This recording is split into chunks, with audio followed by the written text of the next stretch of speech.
All right, I see some eyeballs coming in. We will get started in a few seconds here. I'm just going to repost the stream because we are running late, folks.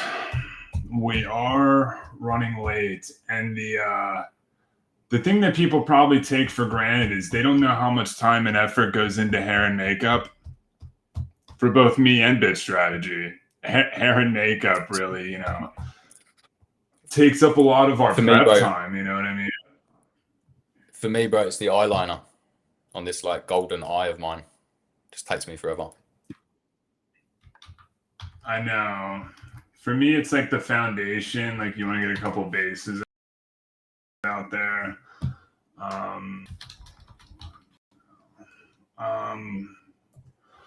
All right, folks, let's get started here.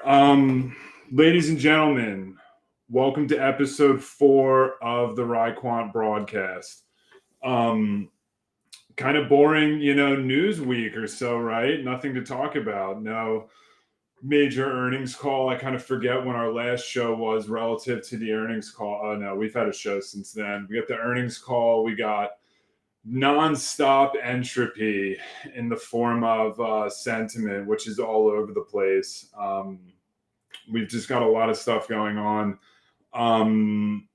And we have here, how rude of me to get lost in the sauce and not say that we have, friend of the show, great friend of mine, and it very much seems like we're going to be like, doing this together. I've always said, it's really kind of hard to do like an hour or 2 hours by yourself. I mean, it's doable when you're in that like right extroverted mood, but I think the conversation's much more richer when it's at least 2 people. You get to a point where there's too many people, but I think in allowing each of us to like pause, pass the baton, and then I end up learning a ton from doing this just because there's, such a high quality, high class person here. So, Mr. Bit Strategy, how are you? Thanks, mate. Feeling very classy. Hello to everyone in the chat, the loyal fans such as Alec, CLH, 6 Hour Day, Timothy Cook. Let's go, my man. Happy to be back. Happy to be a friend of the show. Happy to be a friend of Ryan. One of the most honourable figures in the space. As you know, I feel that the value of honour has been lost. But a renaissance is nascent, and the value of honor will be restored soon. So thanks for leading the way, mate, and always, not being scared to speak your mind and put out truth as you see it. That's why it's a joy to work with you.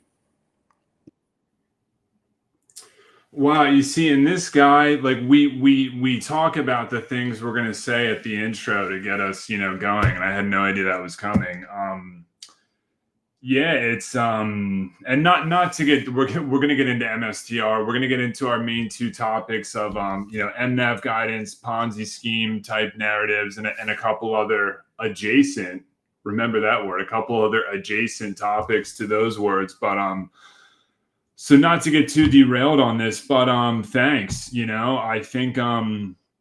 I think the financial industry more broadly, so this is like not just Bitcoin Twitter, this is not just crypto Twitter, this is not just MicroStrategy type people. I mean, this is a very, very manipulative environment where there's scammers, grifters, frauds, people just looking to, like even in the extremes, like engagement farm to build an audience and then monetize it. And for folks like me and Bit Strategy who have been like, observing and participating in this stuff for, the better part of a decade, for me, much longer for Bit Strategy, I'm around like the 7-year mark. You know it when you see it, right? Like all the like the YouTube scammers about the trading courses or, the people who just really have like shady intentions. I think you need a couple characters like us, if I'm going to be honest, you know what I mean? Who are not looking for jobs, who are collaborating on a potential venture. We'll get to that later when it's appropriate. But it takes a couple renegade, like rogue type guys who are going to be pushed back, who are going to push back and care about things like honor and behaving well and, you know, dressing up and growing up and like changing like the behavior. Like, it is so unbecoming to use the R word. This is a good place to, you know, tie a bow on this. Like, and people know what I say when I say the R word. Like, that is just so. And let me take the glasses off for this. Which, by the way, I normally wear the glasses because when I drink too much, you know, caffeine, my pupils tend to like dilate. Sometimes it intimidates people, which in the right setting, that is actually, you know, a feature, not a bug. But I don't want people to think I'm like, you know, doing like Adderall or stuff like that, and my eyes are bugging out all over the place. But this is a serious thing. It's like, guys, it's time to grow up. It is such like low life, classless behavior to carry yourself in that sense, and to think that we're looking for like more and more like normie adoption. And I even hate using that word because it's so condescending, you know what I mean? But if you're trying to encourage others to join and then you talk like such an immature, like simple-minded, like small person, you're really not like putting the best foot forward. And it's too pervasive in like an internet domain type thing where you can have anonymous people all over the place. There's no accountability. And this goes back to your point, that strategy about like things like honor. Like it's just so easy to get lost in the internet domain. And like, you look at something like the Nassim Taleb phenomenon, and I actually am going to wrap here so we can get into the topics. But the Nassim Taleb phenomenon, he did the foreword for the Bitcoin standard, like version 1. Like, he, like 2018, 2019, like Nicholas Nassim Taleb was very bullish on Bitcoin. And what I observed over the next, like, you know, handful of months, he just hated that. Like, and this is funny. This is very funny if you understand Nassim Taleb. I think he just hated that, like, you know, anonymous accounts were telling him to like have fun staying poor, and like he just like hated the people, and that's funny. But the other stuff, like the R word, it's time to grow up. It's time to, you know, bro, act. It's time to meet the moment with the level of seriousness it requires. I'll pass the baton if you have any thoughts on that. Well, yeah, I just want to say on that, the R word topic, because I'm actually guilty at times of using it. So, but yeah, when you didn't mean to put you on blast or anyone individually. You should though. You should, because that's, you know, that's how you saw it, and you know, you're right, and it does sort of lower the tone of the space. So I think it was a good thing for you to say. And so, yeah, I just want to admit that I'm, you know, one of the guilty parties with that, of using it at times. And it's not like, oh, you know, oh, it's so naughty. It's about like, it kind of does detract from being able to have a proper conversation about these things. If we always devolve into who can, you know, say the punchline the best. And obviously there's fun to that, of trying to make the best joke where the R word is the punchline. That's a fun game to play on X, but then it means if we're doing that, we're not actually talking about the stock or the market, which is probably why we're here more than to make jokes like that. I'd say probably most of us, really, if we think about it. So you were right to call it out. And yeah, broadly as well, like this idea that, you know, social media doesn't matter.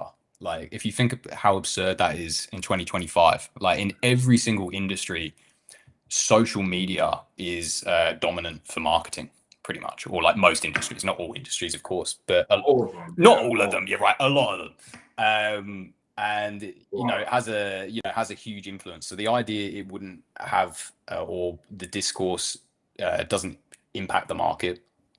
Of course it does. And you know, what we say does matter. Like, people try and tell you it doesn't matter what we write here, or no one reads it. like, you know, as I said the other day, we've got people that read this stuff. It's millionaires, billionaires. They all read this stuff, and they think about the stuff that's written here. How do I know that? Because I know some of them, and that's why. So don't let people tell you the discourse doesn't matter, or and even if you're a small account, you can have a massive impact on how things play out. So a great example I always like to think about is Ladoja, who I know you've been chatting to recently, Ron. Because like Ladoja only had a few hundred followers when he started putting out those Saylor AI portraits, and that ended up influencing the entire course of the company, which is now $100 billion roughly company. So even if you're a really small account, like I say, billionaires can and do see your stuff, and because Ladoja is a provable example, right? So Saylor obviously was browsing, he saw that artwork, and he thought, you know what, that's going to be useful for my social media content. I'm going to use it. So imagine if Ladoja had gone, oh, there's no point of me putting out these AI things. I'm just a little account. I can't impact anything, right? So you can have your opinion as to whether it's good or bad that Saylor uses the AI portraits, because I know there's some views both ways, but you can't argue that the content that we post has no impact. That's like demonstrably false. Putting aside any impact to price action, it obviously impacts price action as well. Like that goes without saying. Anyway, I just had those couple of thoughts. Yeah, and let me say this one last thing here. I'm a deeply flawed person, like deeply, deeply flawed. So I never want to have this like holier than thou narrative about myself. I regret even like things I tweet, like when I'm, like Bit Strategy and I were talking about this, when I'm like too direct and too like aggressive, let's call it, I like feel bad about it. So like and that's just one example of like a zillion. We could fill the whole show talking about my flaws, but I just want to be very like transparent about that like any of these one like particular things that I pick on, whether it be dress or the R word or whatever, it's just one of those things that's like at the top of my list. For me, it's like a battle worth fighting. As for this battle right here worth fighting, I'll let you, good sir, pick whichever way you want to go with this. And I know you know both topics because we just prepped on them. Do you want to start with the Ponzi or the MNAV guidance? I'm happy to go either way. I don't know. Eeny, meeny, miny, mo. They're both such boring conversations, aren't they? No, I'm only joking. No, it's fun to talk about them. Yeah, and it's been a crazy week because even if we just look at it as sort of entertainment. So if we look at social media as entertainment with strong opinions coming from both sides, this week's been really good, and it's like the week's flown by because there's been a lot going on. I've had some arguments this week with some people that I've spoken to in the space for a long time. Which is all good. But I felt at times like the whole thing has bubbled over. So I do apologize if any of my comments have upset anyone. That's not the intent. Like Ryan saying, neither of us are obviously perfect, and I make myself cringe a lot when I write my posts, and I probably delete more posts in a day than I actually submit. And sometimes you need to do that, right? You need to just fire things off the cuff, and I know a lot of other people do that as well. So yeah, I just want to say it's all fun, and if we did all agree, there wouldn't be anything to talk about. It would be kind of boring. So it's been good in that respect. But having said all that, I've got a lot of opinions, obviously, on what we've been talking about this week. So let's maybe start with Ponzi. So I know not everyone's been calling it specifically a Ponzi, right? So I think Andy Constant was pretty direct, right? But other people have used sort of softeners by calling it Ponzi adjacent, Ponzi-esque, I've heard, which is a cool one. Shout out David. Right. That's a good one. And Ponzi optics, right? So, first thing, like a Ponzi is a fraud, Okay, and fraud is a serious crime, right? So, and I think sometimes maybe, I'm guessing a lot of people, they don't mean it in bad faith, but they're using this word without really thinking about what it means, right? So if a Ponzi is a fraud and you're saying Ponzi optics, you're saying strategy looks like a criminal enterprise. You're saying it looks like an organization. You're not saying it is one because you've used this lesson. You said Ponzi optics. But if you say Ponzi, what does optics mean? It means that's what it looks like. So you're arguing that it looks like a criminal enterprise. Is that really what you mean? Do you mean it really looks like a criminal enterprise? Or perhaps what you're trying to say is that you don't think the business model is sustainable, right? So I think really that's the core of what people are saying. If I take them as people that are acting in good faith and maybe they're misusing a word, I think what they're trying to say is that they have some concerns about the sustainability of the business model. But that's not what they're saying. They're choosing to use the word Ponzi, which again is a really serious word, right? Because you're accusing or saying the business looks like a criminal enterprise. When you use words like that, you're defaming the company because you're associating the company with criminal endeavors. Now, I'm not saying that you shouldn't accuse someone, strategy, or anyone else of criminal enterprise if that's what you think they're doing. But if you don't actually think it is a criminal enterprise and you don't really think it looks like one, then I'd recommend to people to not use the word Ponzi because that's actually what Ponzi means. It means fraud, right? It's a type of fraud. And so,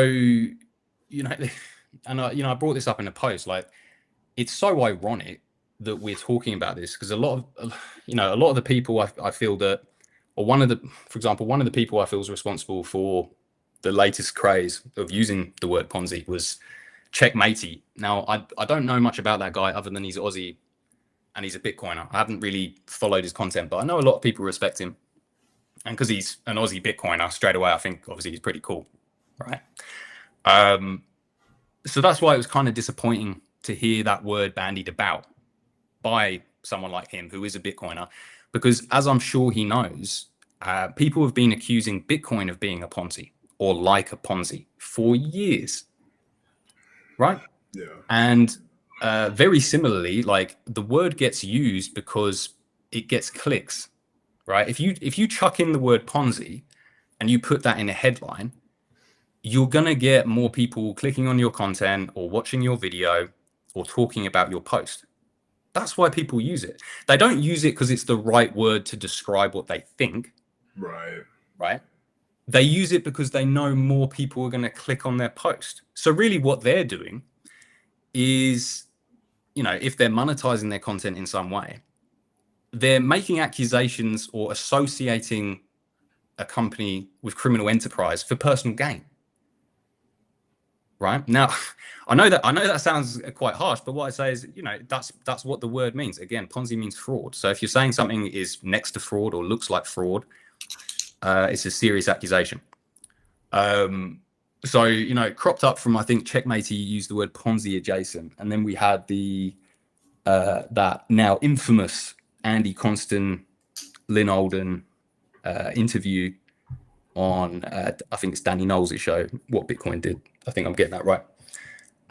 So shout out to Lynn Alden. I think she copped some heat because she took quite a moderate stance, but I think that was a good thing. So I think that the fact that and I liked how Lynn sort of gave a nod to the hardcore strategy analysts at the start. She said, look, this isn't my area of focus. She's a broader macro analyst. So she gave that nod, and she wasn't trying to be sort of hardcore strategy supporter. She was trying to give a balanced take, and that's good because obviously, if people just come across my content, they're probably going to get put off. So it's good if someone hears a balanced take, right? But one criticism I would say is we are giving a platform to people that are associating strategy with criminal enterprise, right? So when Andy calls it a Ponzi, and then we put it on a show like What Bitcoin Did, which is a really well-respected show, and I'm a fan of the show. I've seen a few episodes, but we kind of lend a bit of credibility to these arguments, which I think are fundamentally baseless because it's the wrong word to use. I think some of the criticism should be discussed. So, for example, whether or not our business model is sustainable should be discussed. So, if you think about it, the real debate is strategy a sustainable business model? Right? That's really what the debate is about. Right?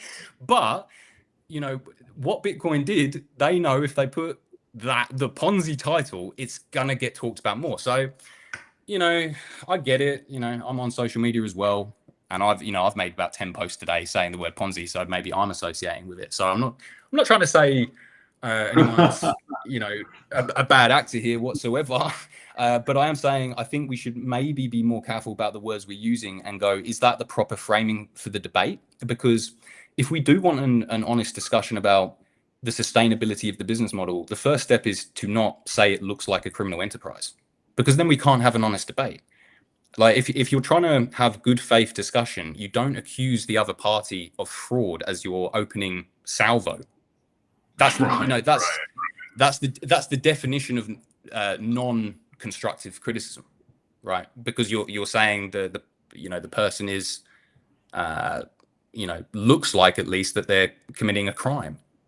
So straight away that if you say that to someone, don't be surprised if they're defensive, because they have to be. You've just said it looks like they're committing a crime. So if you suggest that it looks like someone is committing a crime, which is what Ponzi optics means, then don't be surprised if people are going to defend themselves from that accusation, right? So again, it's like, by all means, use the word Ponzi if that's what you really mean. But if what you really mean is to question the sustainability of the business model, then I suggest we use that as the framing of the conversation. So that's my general thoughts, mate.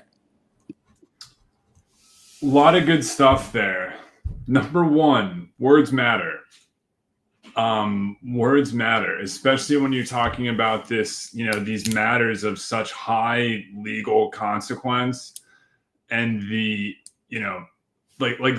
should be a sense of accountability there. You know what I mean? To make such a heavy accusation and not be backing it up, or to be like, kind of hedging your bets, right? With the Ponzi adjacent or Ponzi optics, where you want to benefit from the controversial word of Ponzi, but you kind of want to pull it back a little bit at the same time and hedge your own bets and be like, oh, I didn't say it was, a criminal enterprise.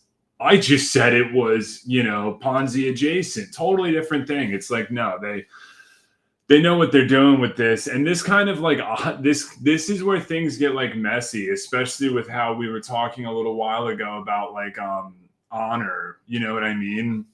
And there's kind of a misguided understanding of the cause and effect here, where if you see a bad actor doing something and then call them out, you're the bad guy, even though you're only responding to what you believe is a bad actor.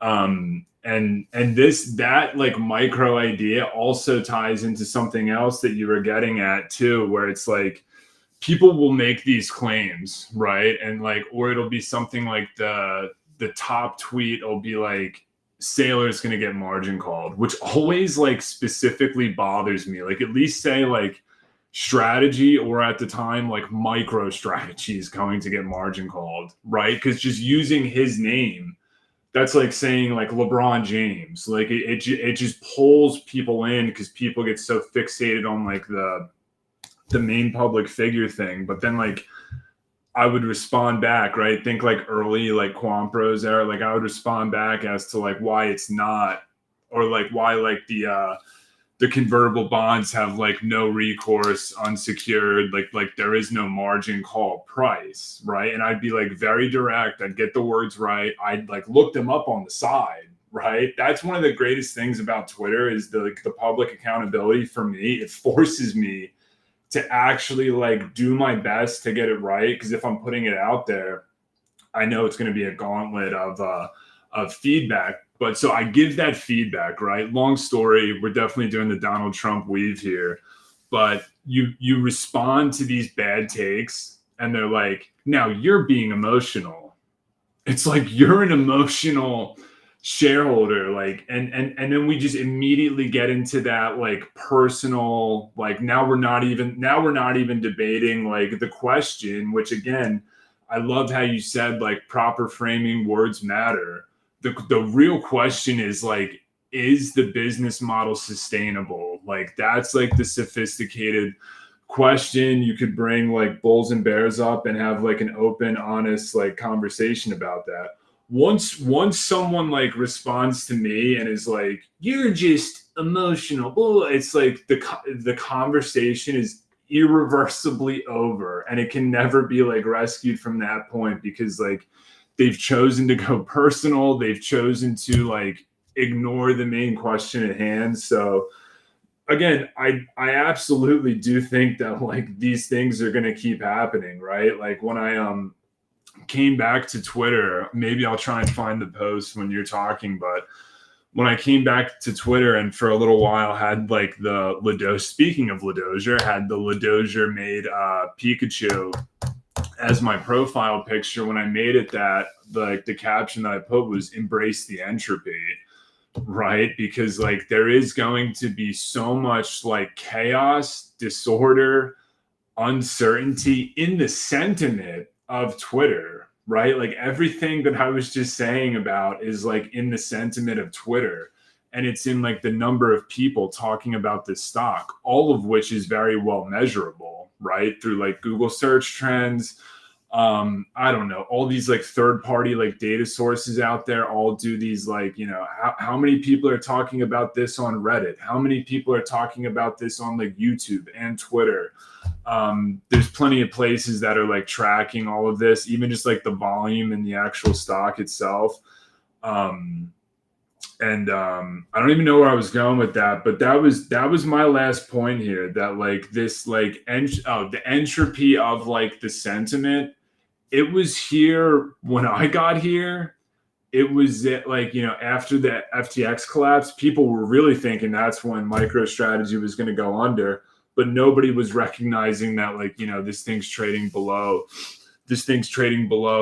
price to book or 1x MNAV, whatever you want to call it. And there was no like bullish constructive take. So at that point, at the point of Quant Bros, at the point of like the beginning of True North, at the point of right now, right? And everything in between, there's just been a free flow, nonstop, like negative, like news machine. I won't jump as far as to say like it's like manipulation or anything. And like side point, I think every time people talk about manipulation, it's all like, I just immediately check out. I'm not even taking it seriously at that point. But this, like, we should expect this to be here and be with us for a long time. And let me wrap on this, and without stealing your thunder, but Bit Strategy and I, like we've been talking about this. One of the reasons is that like people hate seeing like this guy succeed. People like are so spiteful, like they can't wrap their hands around it. They never understood this from the beginning. They hate like the hero's journey and how he has that for his life and how like they don't have that for their life, and their portfolio of stocks like didn't go up by a factor of 30 in the past 5 years. And they didn't have options on the stock that went up by a factor of 30 in 5 years. So there's going to be all of this like jealousy, rage. There's going to be the Fred Krugers of the world pretending that they're smarter than both Saylor and the whole financial engineering team of people who work around the clock, nonstop. There's going to be just a lot of spite about that, a lot of like egos that were wrong, both in the people who were like overly bullish on IBIT, which is also like the Fred Kruger and company, and just massively under bullish on MSTRs. There's a lot of people's like brands and reputations are, you know, complicated and mixed up. And you've got the, you know, the typical doomers who like said Bitcoin's a tulip bubble in 2013 and 2017 and 2021 and 2025. We just saw the Harvard article about the guy who was like, he's like, I was still right and everyone else is like still wrong about like the Bitcoin take. So that was a lot of words to say that this like negative sentiment is going to be with us in perpetuity. Like we're never going to get to a point where like, all right, it's all gone. Everyone gets it. There's always going to be new participants like coming in and out. And really, there's always a narrative of the day. Remember proof of reserves?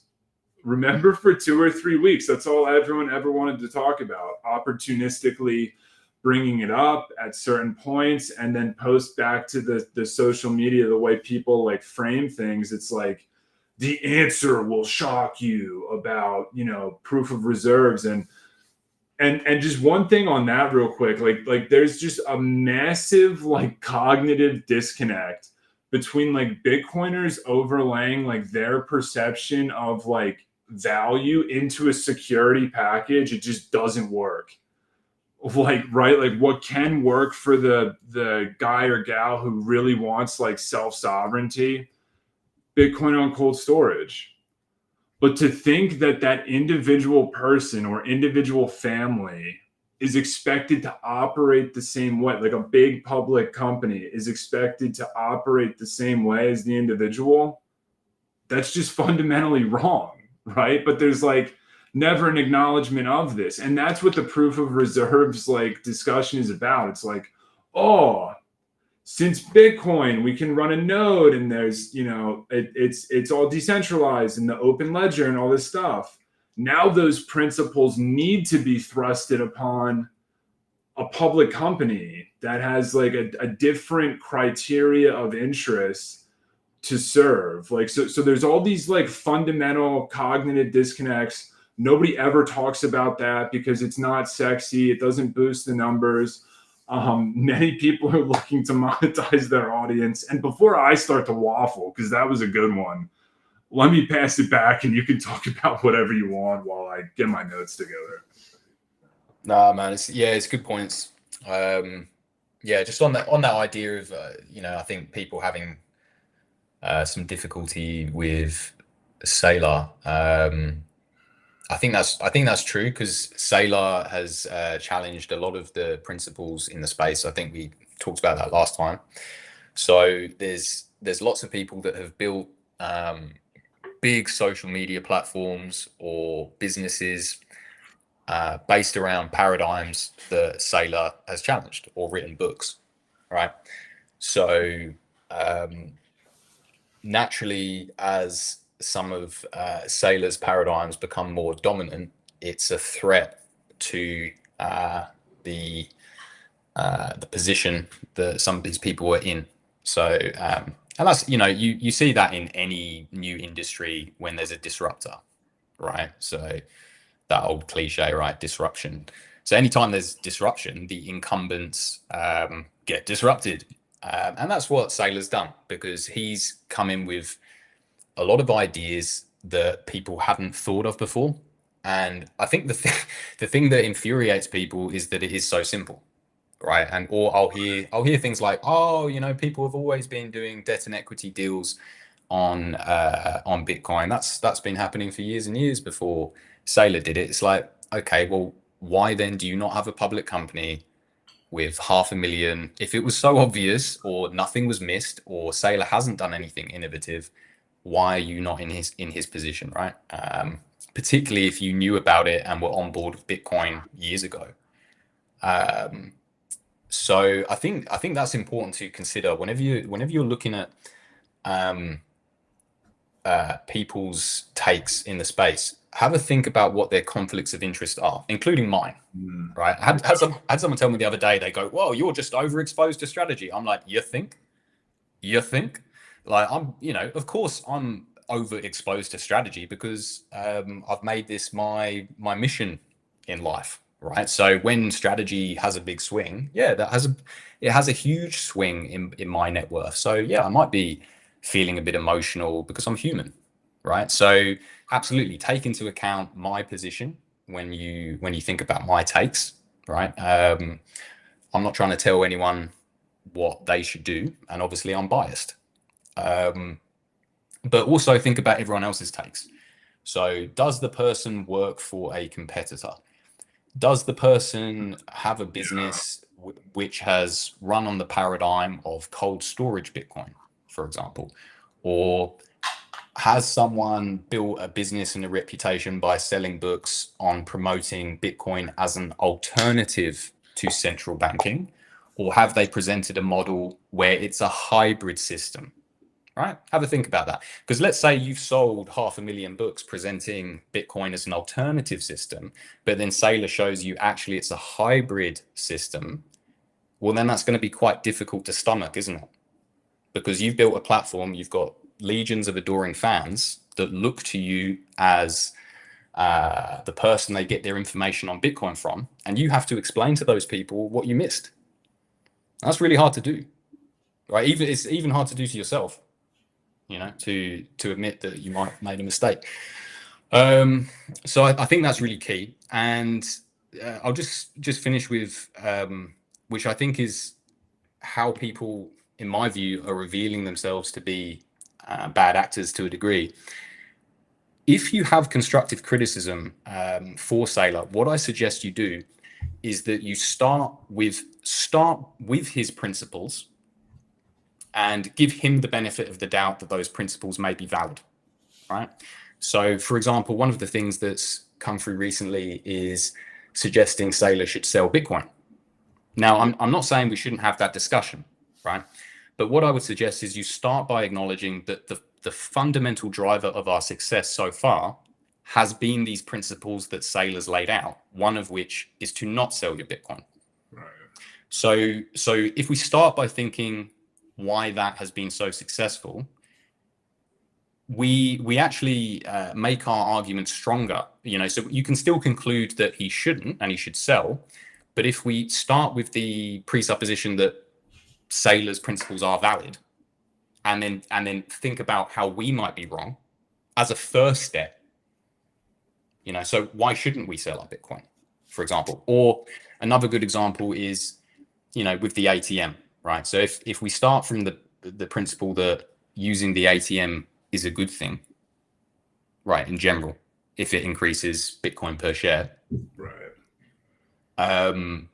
then any criticism is put in the proper context. If we don't put the criticism in the proper context first, then we're not providing constructive criticism by definition, because to construct means to build, right? Whereas if you ignore what Saylor's already built, you're tearing it down, you see? So again, it's not to say that anything's off the table. From memory, and correct me if I'm wrong here, mate, if you have a different memory of this, but I think there was one time in the past where Saylor sold a little bit of Bitcoin for tax reasons. It was only a tiny little bit, but there was some small tax advantage that we got. Remember that? It did happen, right? So, we've already got that precedent. Yeah. It was like 200 Bitcoin at the end of 2022. Exactly. So, Saylor's already shown he's not an ideologue. He's rational to the end. So there is already a situation where we sold Bitcoin.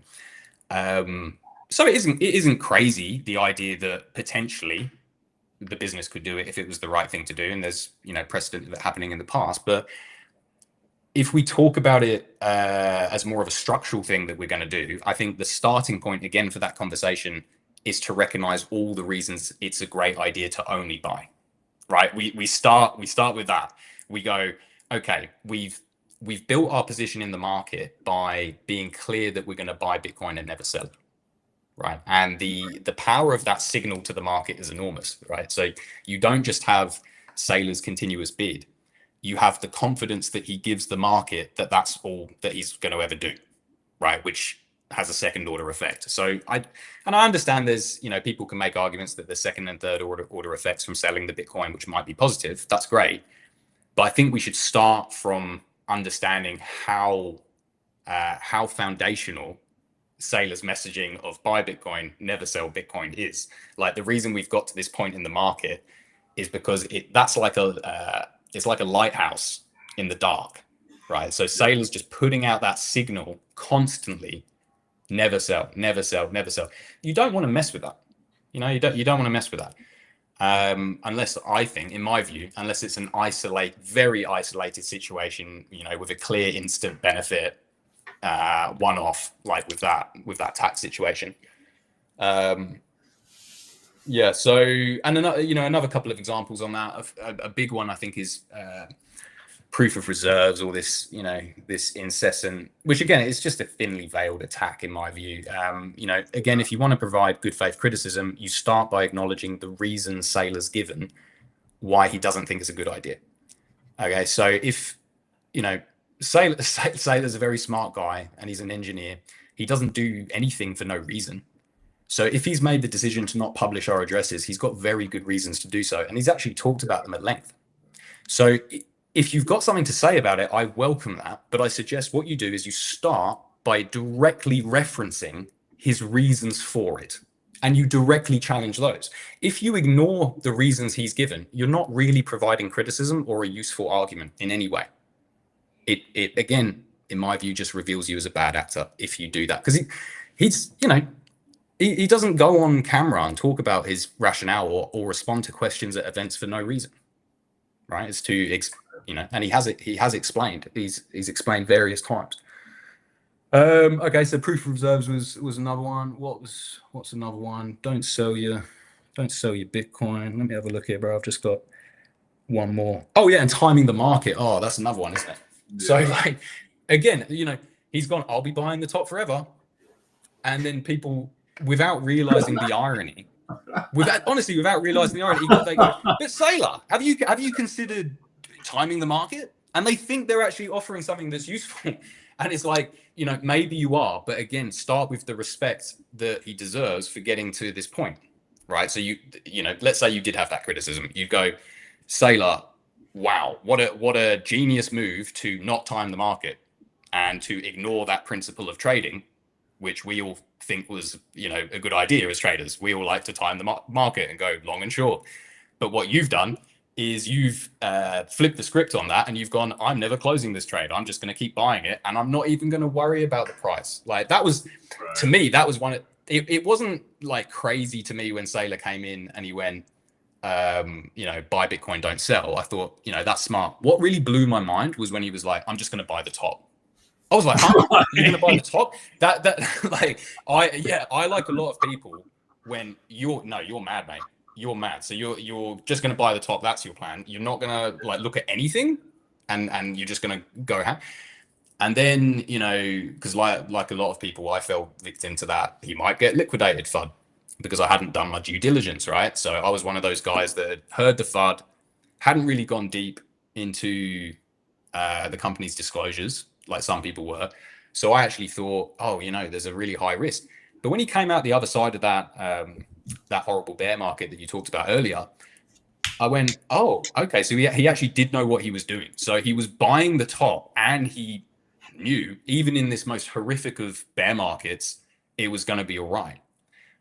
And I just feel like people kind of ignore that, right? He's got a 5-year track record of his principles: buy Bitcoin, never sell it; buy the top, don't time the market; don't publish your Bitcoin addresses if you don't need to. I think are all pretty sensible principles for anyone, right? If it was an individual, would you go, hey mate, publish your address so we can all see it, just so we won't call you a fraud anymore? I'd tell my mate, well, no, don't listen to them, just ignore them. They're probably scammers. Don't publish your Bitcoin addresses. So that's all he's doing, in my view, with that, which again is a good thing. So, he's built the company to $100 billion. Obviously, investors have a lot of confidence in him. Otherwise, the market capitalization wouldn't be around $100 billion. So that's why it's not. To me, it's even confusing. To preface this, I quite like it when people make these arguments, because I think it reveals that their arguments are flawed, right? Yeah. So if you don't give Saylor the appropriate credit, I'm fine with that, because I think it makes you look silly, right? Because it's obvious that his principles are effective. Otherwise, we wouldn't be in the position we're in. So I think the starting point of any balanced analysis is to recognize that.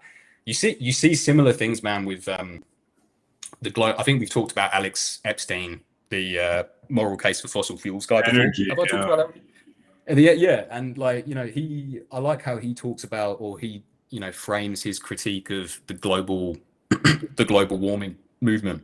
And he goes, anytime you see people making an argument where they don't even recognize the other side of the argument, you can tell something's going on, or they don't want to talk about it. Like, so for example, when people are calling strategy a Ponzi, what they're doing is they're really saying maybe this business model isn't sustainable. So I recognize that, right? So I'm trying to see where they're coming from, right? Yeah. So even though they're making these ludicrous claims, I'm still trying to see where they're coming from and go, okay, I see what you're saying here.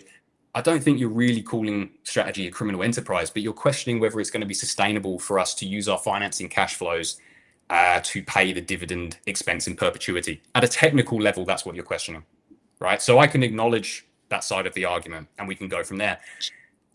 The criticism I see of strategy pretty much exclusively fails, or at least 99% of it fails to acknowledge why Saylor does what he does, or why he comes from the position he does.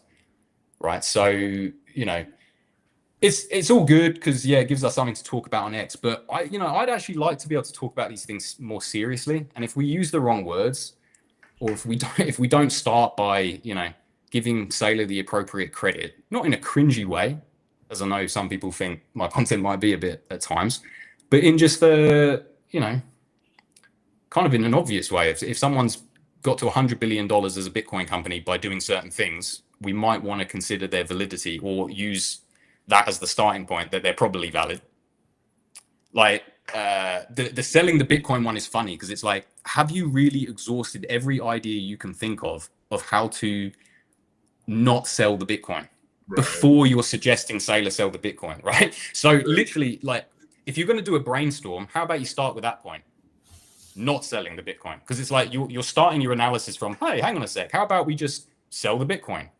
Right, so you're saying chuck out Saylor's rules that he's just gone around the world talking about and grown his business to $100 billion, and you're really going to would you look Saylor in the eye and go, hey mate, I think you should, that rule, don't sell your Bitcoin, have you thought about changing that? Would you actually say that to his face? Would you actually say that to would you look at Saylor and go, mate, good business, but I think it's Ponzi adjacent? You wouldn't say that to him. You wouldn't say that to him, man. So, so why are you saying it on Twitter is sort of my point.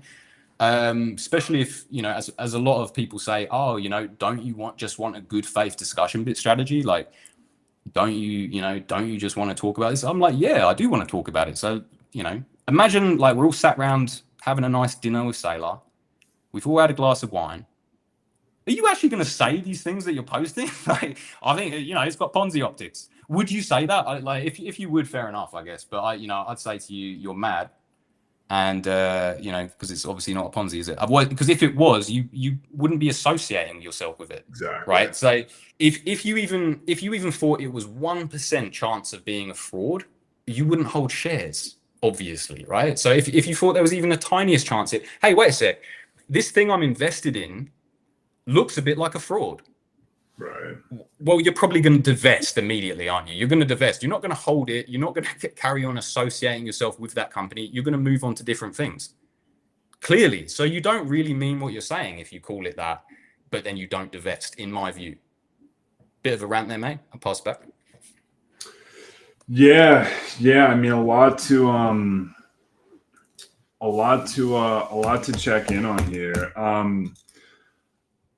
I think like to your point about like, would people say this to him in person? It's like that goes back to what I was saying earlier about it's really like this like digital medium that allows people to be like it allows people to bring out the worst of themselves publicly, and you would never do this stuff in person. Like you think about like in person, like think about like going to a restaurant. Everyone's mad nice. Everyone like holds the door open for everyone. But then on Twitter, people can say like the nastiest things, hide behind an anonymous thing. And that's that. So part of this is just the human condition and what the digital domain like allows to be said, and how public it can be said, how easily. I think the other point on that, since we're on the Saylor piece here, like there should be a recognition that he's like the largest individual shareholder. I'm I'm well aware of like the Vanguard flipping him. Maybe another big one has. It's only a matter of time until like the other like major like BlackRock type folks do flip him. But those are like the sum of like all their like brokerage accounts, IRAs, all their retirement accounts. It's just the sum of that. So there should be this acknowledgement that he's the largest individual shareholder. So when people frame things like, strategies like abusing or like misleading the shareholders, it's like he's the biggest individual guy on the cap table. You know what I mean? With like a founder incentive structure. And this is actually an important point. Because me personally, as an investor, I'm really mostly only focused on like founder-led companies. There is a difference, right? Especially like the further and further you get from the founder. Like, the common example I always give is something like Johnson and Johnson. Like this is like 150-year-old company. And it was like in the backyard of Rutgers in the New Brunswick campus. And a lot of people like wanted to intern there and stuff like that. But they're like 20 CEOs removed from the founders. So founder and like, who I believe was Robert Wood Johnson in like late 1800s till now. There's like 20 CEOs in between. And like, as each one of them, as like the next guy or gal comes in, like they're going to care less and less. It's just, a founder who's like written their like life's check on one like company and admittedly like had a rough go of it. Right. You know what I mean? Like the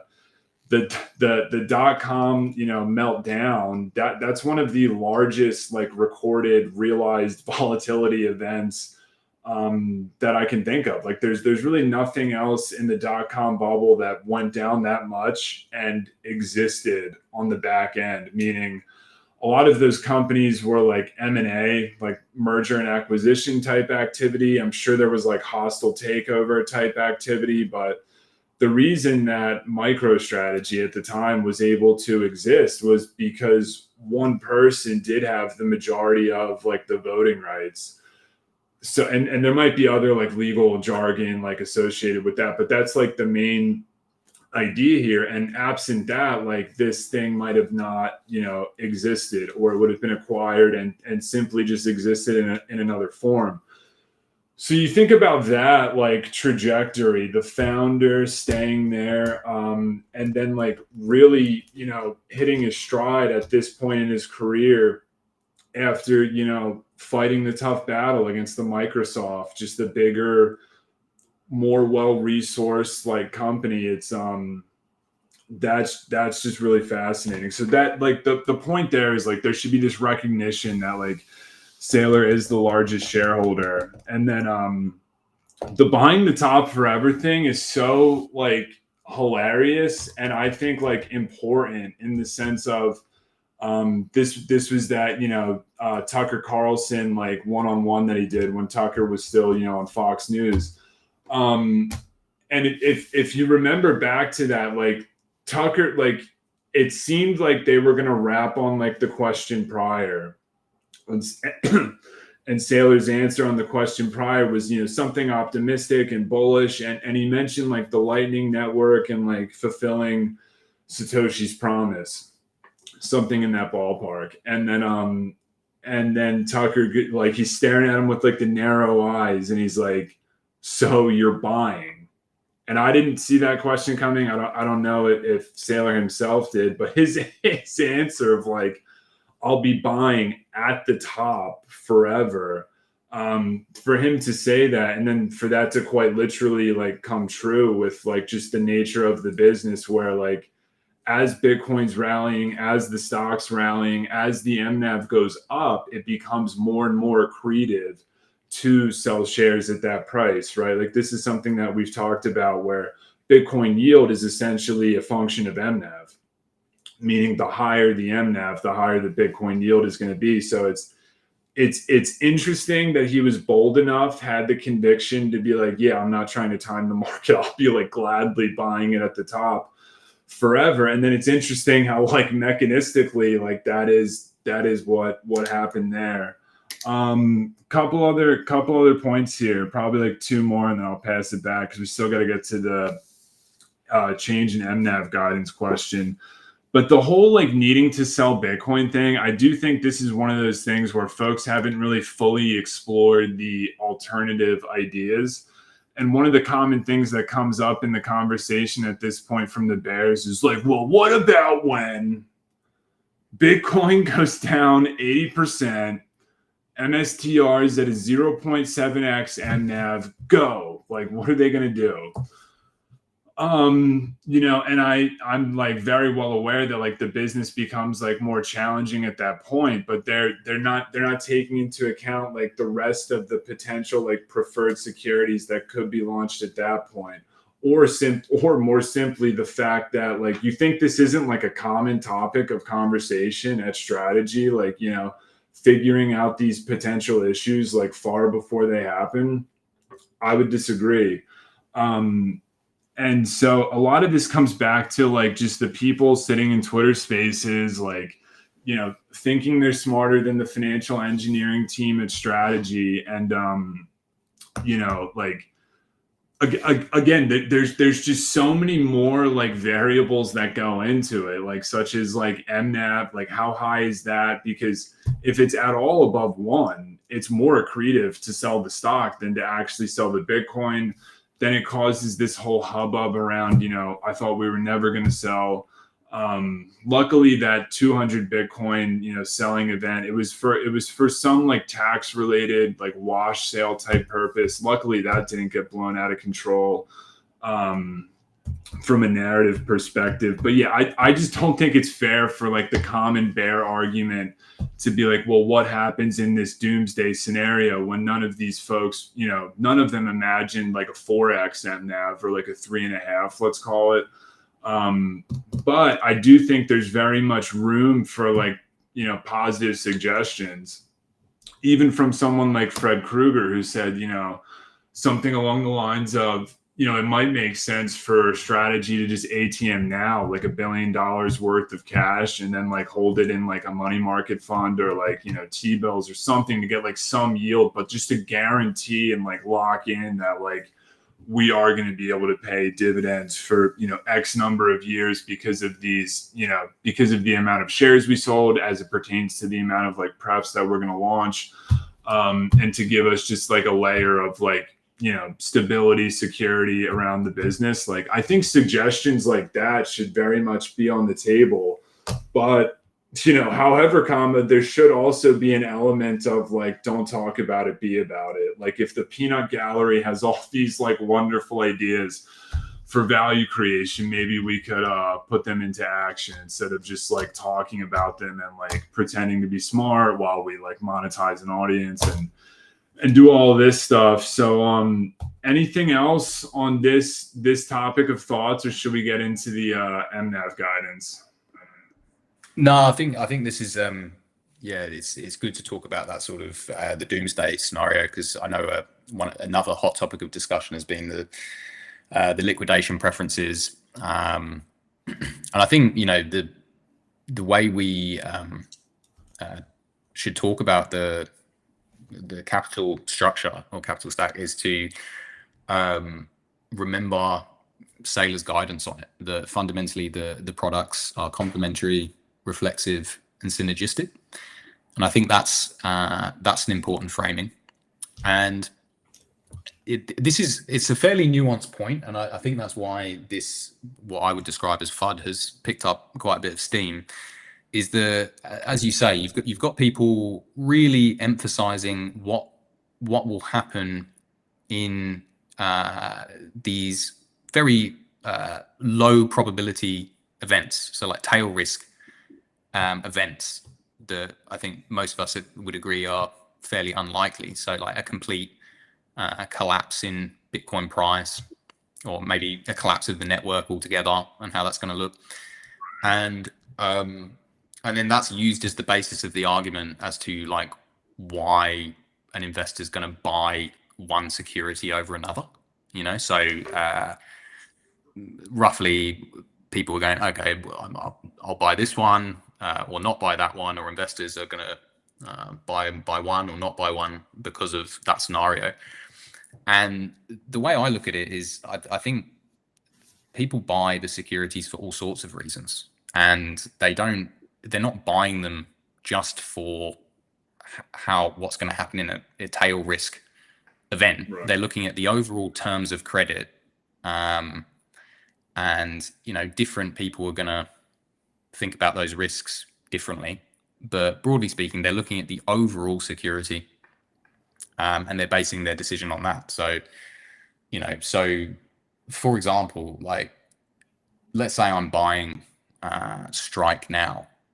It's the main thing I'm thinking about, that I'm getting this structured Bitcoin, that's going to pay me in a fixed yield, and it's got this upside potential, and it's engineered that over the long term it's meant to track Bitcoin's performance but still give me cash flow in perpetuity. Or am I just thinking about the liquidation preference in the capital stack? Like, right. that should come into it, but that's not the fundamental reason someone's going to buy it or not. It's, that's a small subset of the overall terms of credit. In my view, not the most important stuff, because it's sort of low likelihood, even if it's high impact, right? So I think that's important to understand about some of these conversations and how people discuss the securities. And the other thing is, that's not unique to Bitcoin, right? So let's say you're a lender. Quite often, if the underlying collateral is impaired, like that's the situation when the debt might turn bad, right? Or there's some problem with the collateral. So let's say there's been some kind of natural disaster, and then the insurance companies fail or whatever, or someone can't get paid out, and the bank's got a mortgage. Well, it's like one of these type of tail risk events. So it's like when you're lending in the first place, you're thinking about your overall risk reward, not just this sort of potential for the collateral to be impaired and then you're not going to get anything back. Because if you thought there was a high likelihood of that occurring, you wouldn't lend in the first place. Right. You would. So if you think about it as a creditor, like, why would you even lend? Why would you even think about that company at all? If that's your primary thing you're thinking about, of this huge drawdown, you probably would be looking at something else, right? You wouldn't be a buyer of the instrument in the first place, unless you're a short-term trader that has sort of imagined that these are the fundamental drivers of the value, right? And then you're obsessing about that as to why the price action is occurring the way it is. So that's that. And then you were saying about the ATM guidance, mate. Is that what you're suggesting we go to next? Yeah, one last thing before we go to the ATM guidance, just to touch on the liquidation preference discussion, because that it has been fun, it has been interesting. I'm not trying to make this a joke or anything, but my thoughts, and I've posted about this several times. I think the discussion is just largely too academic, in the sense of, like, it matters, it's interesting, it's very fascinating, it's one of these things that I think I know I want to have, like, a better and better and better understanding of, just to think about the trade-offs between the various instruments and why we would launch one, and what the entirety of the yield curve ends up looking at, and like thinking about them in their entirety. So again, I'm not diminishing like the act of like studying this. I just think certain like conversations around this have just been too like academic, in the sense that like it doesn't fundamentally like change the value proposition, in the sense of like any of these instruments being like more valuable in the long term than strategy. So I don't want to keep kicking this dead horse, and like, but we should have Dan Hillary on the show at some point to kind of like talk through these things, not to name names, but here's the bigger point, is that in like the practical reality would suggest that like we have to accept certain risks as investors. And the couple examples that I've talked about recently, like the Google IPO investors, number one, they had to have a worldview on the internet. They had to believe that the internet was going to at least exist into perpetuity, and also like grow, expand, more users, more Gmail accounts, more.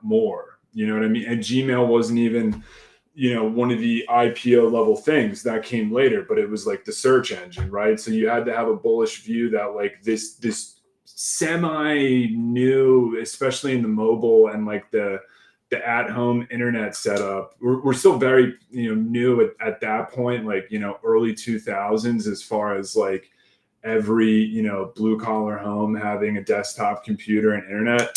So you needed this worldview, like you needed this pro internet existence and growth, in terms of like more and more people wanting to use that as a way to access information instead of books, right? Like Google's one of their earliest missions was to digitize all of the world's informations, all of the books, all of the libraries into like a digital searchable format.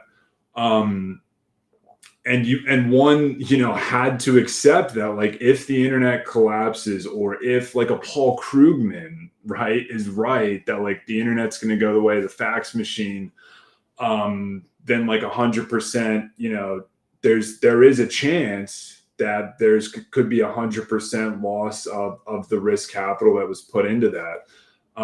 Same exact idea with John Rockefeller and starting Standard Oil in 1870. Like himself and the like initial investors and every investor after them really needed a bullish worldview on oil, and refined oil, gasoline being like a growing part of the economy.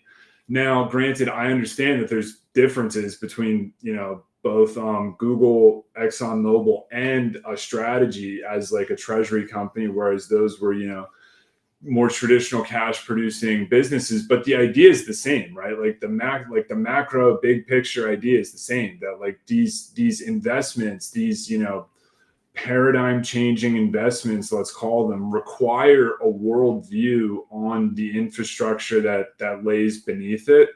And where this gets back to the liquidation and the ranking of the capital stack, it's like that only really matters in a doomsday event. And I don't mean like a doomsday event is not strategy at $200 a share or $150 a share. Like a strategy doomsday event is at like $3 a share, $5 a share, $10 a share, where like the business, what's that formal wording, where like the business as a going concern, or like something like that, like where strategy would be issuing those types of statements and like hiring bankruptcy lawyers. That's the point where like the ranking of the capital structure matters. So if and when we get there, it's of course incredibly relevant. But the way I think about it is like, if something like that happens, like I'm just marking to market in my head that like I'm massively screwed, right? At least right here, right now, the way my allocations are, like if it was to happen overnight, then I am going to be looking for a job, even if it's in something like construction or something like that. Depending on how bad the broader market conditions are, to have caused a Bitcoin zero event or a strategy zero event. So yeah, there's a couple things there. Like there has to be an acceptance of like certain risks on like the core infrastructure of like any paradigm changing business. It's kind of like an ordering of an arrangement of the chairs on the Titanic. But again, I understand why someone would want to study this stuff. I even want to have like a more and more refined understanding of this myself. So I get it. I think you've actually laid it out really well there, man. Sorry to interrupt, but before I forget, yeah. So, Yeah, you've laid it out really well there, and I think what's quite helpful is for people to understand how organizations look at risk. So they and it can be quite simple. It doesn't need to be overly complicated. You can think about it in terms of impact and likelihood. So if you imagine those on two axes, and then risks, you can rank them by how severe is the impact of this risk occurring versus how likely do you think it is to occur. And of course there's certain risks that are extremely high impact, but they're very low likelihood. So a good example would be an asteroid hitting the Earth. Would mean, if an asteroid hit the Earth tomorrow, it would be a mistake to be holding on to any investments today, wouldn't it? Because you should have sold them all and enjoyed your last day before the asteroid hits, right? So how do we deal with that problem? Well, the technical way of thinking about that is you can choose to accept risks, right? And I agree with your take, which is because this is how I approach it as an investor. I look at those types of risks of strategy failing as it's very high impact to me, but it's low probability. At least that's how I look at it. So I'm willing to accept those. Right. Just secondly, on your point about it being academic, what I would argue is that often what looks academic isn't academic, and what is academic doesn't look academic. So a great example of this is Saylor's advice, right? So, for example, diversification, that sounds like a sophisticated concept, doesn't it? But Saylor goes, no, buy Bitcoin. Now, that doesn't sound very academic, but it's actually more academic because Saylor isn't saying something to give the pretense of being academic. He's saying something because it's right and it's in its simplest form.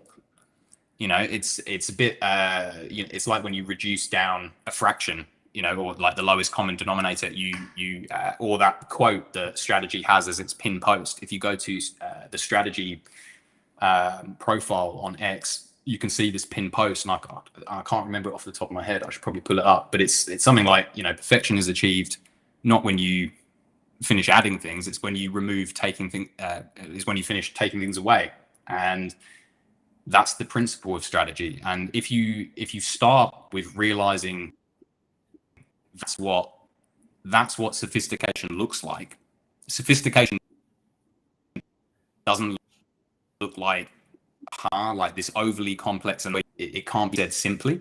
Notice Saylor doesn't talk like that, right? So Saylor doesn't talk in that way. He talks in a simple way, and that's what sophistication looks like. I think, was it Einstein that said, like, if you can't say it simply, you don't understand it? That's another good one. Or another saying that comes to mind is not seeing the wood for the trees, right? Mm-hmm. So, you nailed it with your talk about liquidation preference. It's just not seeing the wood for the trees. Like when you're looking at the preferred equities, as you said, it is useful to think about the liquidation preferences because they impact how an investor might price it, right? And, absolutely, that's important to discuss. But is it the most important thing to think about? I think more we should think about, hey, this is something that is going to pay me out in perpetuity, right? And give me Bitcoin upside exposure in, the case of Strike, let's say. So Strike's liquidation preference is something to talk about, but it's like, if I'm going to be talking, if that's going to be my focus, as you say, I wouldn't be investing in the Bitcoin industry at all. Like if that's my primary focus. So that, you can, with pretty much anything, you can go into an infinite amount of detail and make it complicated, but it doesn't mean it's the right thing to look at. And you see that in projects. So as I mentioned in our last call, I used to work in projects, right? And a big thing that goes wrong in projects is you do detail for detail's sake, but it's not what you need to be doing to complete the project. Right. So it's very easy to do that. You can have an infinite amount of complexity and you can add an infinite amount of detail to your project. That doesn't make it a good project. You've always got to come back to, what are you trying to do? Right. And how do we get there in, the quickest and easiest way? And often that will mean you cut out a load of stuff you don't need. Right. Or you think about things in a different way. right? And and so you've already laid it out perfectly. It is a thing. It's just not high in the order of importance of things that we should think about. So there's a, I love how you've been highlighting the false binaries very well, I think, mate. In the, I've noticed a few of those comments that you've left under post when people have been dropping a false binary, because it is often that it's just about ranking the order of priority of the variables, or it's not that it's not a variable, or it's not that it's not a point, but it's you're not placing it, or someone isn't placing it in the correct order of importance relative to the other variables or things that we should be thinking about. And given that we haven't spent enough time thinking about the most important things, right? Let's talk about those first, or at least before we talk about these less important things, let's make sure we agree on the order of importance of them relative to the other relevant aspects. That's all I had to say on that, man. Yeah, and it's like we talked about right before hopping on live, in that like being a professional investor is hard. Like there has to be an acceptance of tail risk. There's so many details to sift through. There's so many, nothing exists in a vacuum, right? All the investment opportunities, you can't just, analyze them individually. You have to compare them all against each other, because the opportunity cost and all there's all this moving, stuff in the background, interest rates, all this stuff. And like being a professional investor is hard. Let's try and shift gears here to our what might be our last topic of the day. And I know there's a lot in this, the MNAV guidance. And one last thing before because I am gonna run off to the bathroom, but you can just start going and keep the people entertained and start going with the answer. But in follow-on episodes, before I forget, we are gonna have more quant stuff. There's a couple points I wanted to show about the change in business fundamentals, and how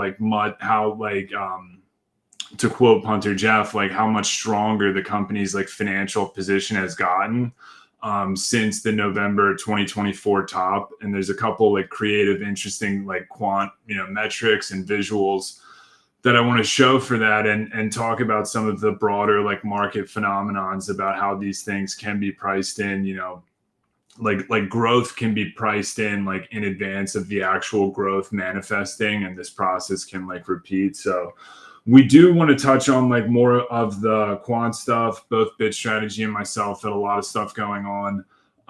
But let's pivot to the MNAV guidance. I've got a great answer ready to go for this. I am going to run to the bathroom, but Bit Strategy, feel free to start giving them your thoughts on the change in MNAV guidance and the conversation around it. All right, mate. Well, you please feel free to excuse yourself anytime you want, because I could talk for a while, so don't feel rushed in the bathroom. Yeah, and I think that was a good segue to think, when Ryan was saying there that being a professional investor is hard, which I think is a good way to start this conversation about the guidance. So if if you're going to invest in anything, the onus is on you to do your due diligence. So what does that mean? Well, I would say doing your due diligence means looking at all the disclosures from the company that you want to invest in, if you're going to invest in equity or a company. Then you should look at all of its disclosures. So it's not enough just to listen to the verbal spoken disclosures from the company. You also need to read all of the written disclosures. And one of the reasons that's hard is because some of the disclosures are technical. So, for example, financial statements like the balance sheet and the income statement, they're technical. And a lot of the legal disclosures from the company are technical as well. So that's why if you actually, if you go to the investor relations page on Strategy and actually look through some of these disclosures, what you'll find is that it's quite hard to digest them. So it's not easy to go through fine print disclosures at all. It's not easy even if you've had formal training. So even if you're a trained accountant, it's still, you've still got to perform the analysis and look at the financial statements and interpret them correctly. And the same as if you were looking through any other disclosure, you've got to be able to read through it and understand it. And you don't know what you don't know. That one of the weird things about being an accountant, for example, is that before you study accounting, you think you understand accounting, right? So before you study it, because everyone's heard the words, right? So everyone's heard the word profit. I'm sure this is the same as what it's like being a lawyer, right? Everyone's got an idea of being a lawyer, because everyone's seen like a courtroom drama, but they don't actually know what it means to be a lawyer because they haven't had the professional training. And being an accountant's very similar, although frustratingly for me is that lawyers get all the respect, right? And accountants are considered kind of boring. So I always have a bit of a chip on my shoulder about that. But it's the same. And I think it'll be the same whatever profession you're in, right? So whatever profession you're in, and you can think this applies to you, whether you're a builder, whatever you do, there's technical stuff in your job that you understand that a layperson doesn't, right? And accounting's like that. So financial statements, that's like an accountant's language. So straight away, if you're trying to invest in companies and you're not qualified in accounting, then it's going to be difficult to read the financial statements. Or if you're not a certified financial analyst or something like that. So I'm not trying to say that to appeal to authority. I'm just trying to say that to start off by understanding that being an investor isn't easy, and it's not the company's job to make sure that you've got the appropriate training or background to interpret their disclosures properly, because it's not. Then they're not designed for that, like that, and that's why no one tells you to invest in stock. And it's also why you need to be a regulated advisor if you want to carry on a business advising people what to invest in. That's why there's regulation around that sort of stuff. It's why neither Ryan or I would ever tell you to buy strategy.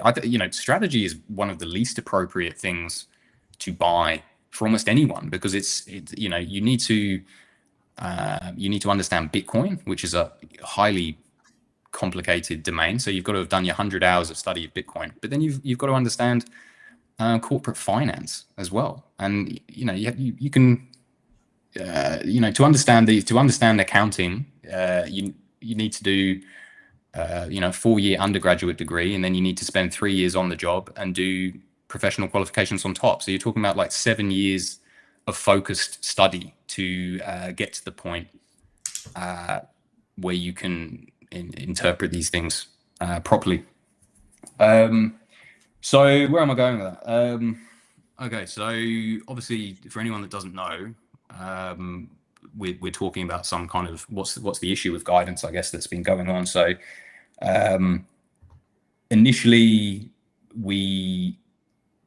and correct, jump in if you feel any of this is wrong, Ryan, because I'm going to try and make it kind of simple.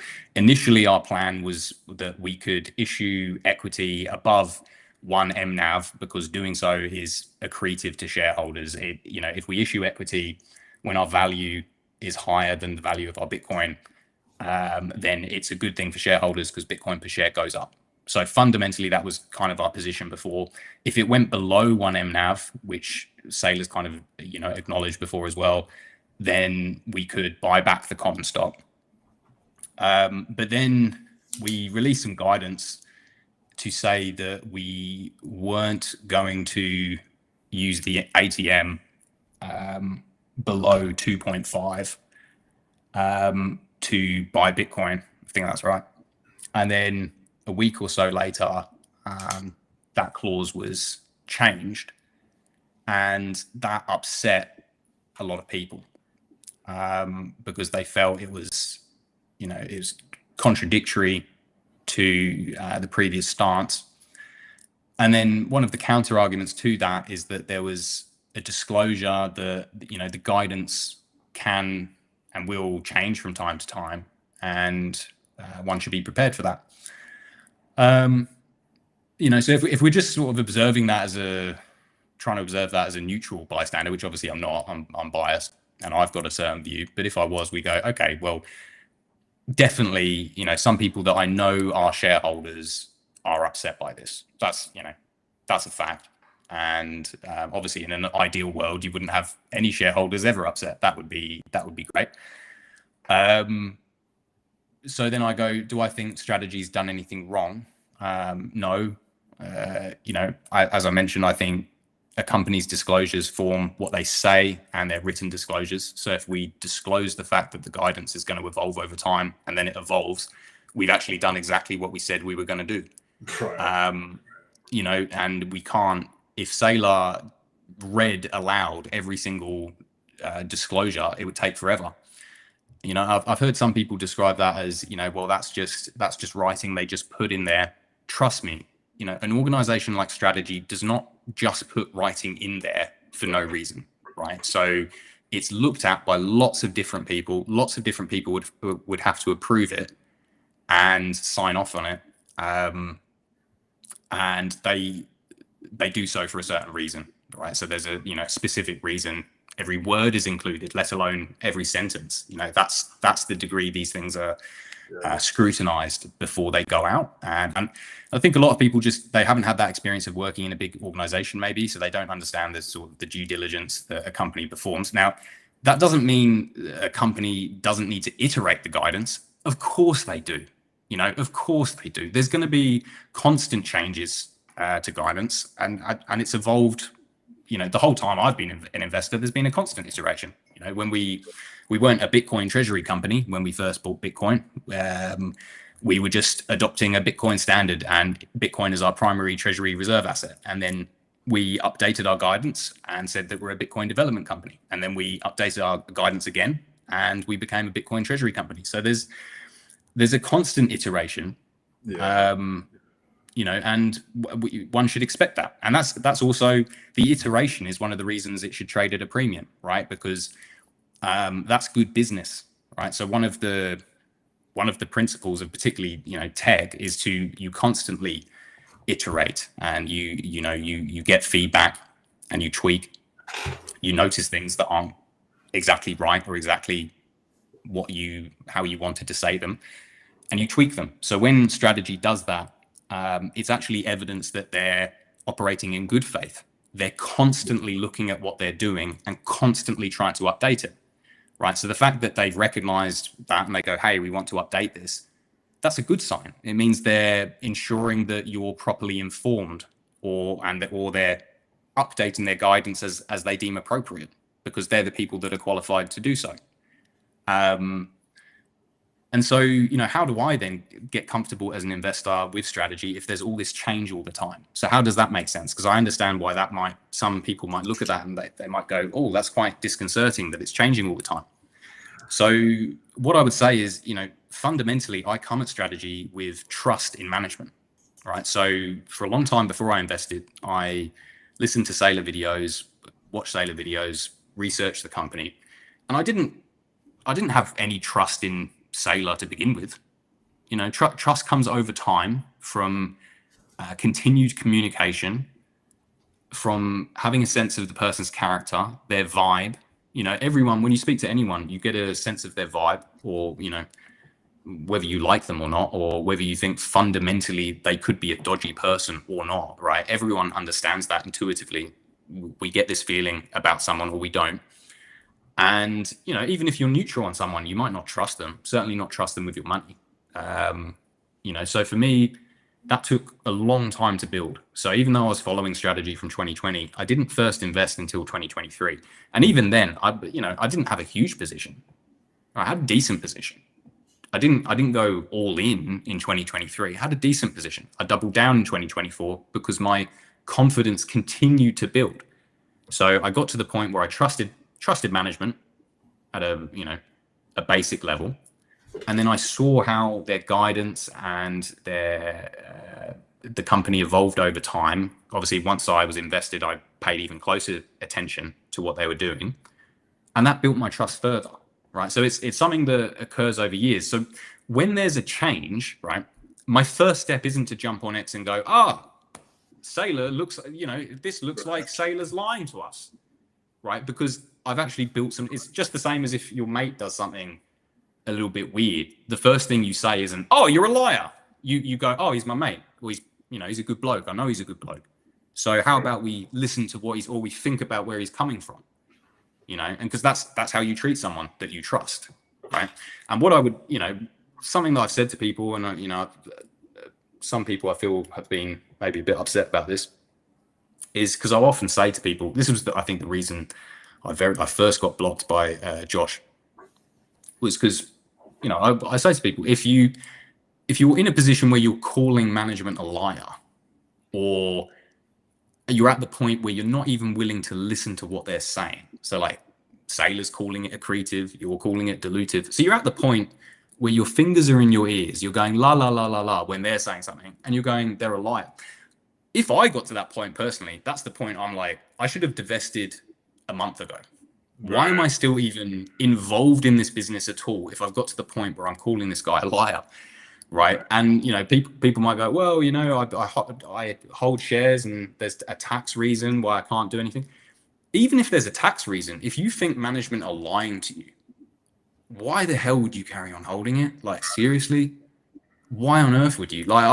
And to me, it's just interesting why someone would. Like, that's probably the clearest signal I could ever think of. If I even had like 1% distrust in Saylor, I'd exit my position.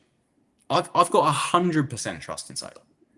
Otherwise, I wouldn't. Why would you buy anything unless especially when Bitcoin exists? So we've got Bitcoin, perfect, perfect capital, zero counterparty risk. You don't need to trust anyone. Satoshi's already solved that problem, right? He's already solved the problem. You don't need to be getting stressed out as Saylor because Bitcoin exists. You can get great returns. You could just buy Bitcoin.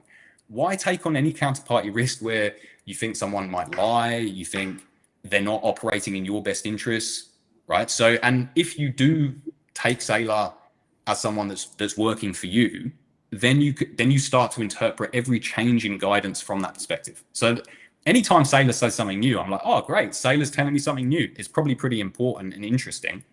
And I bet you he's got some good reasons for it.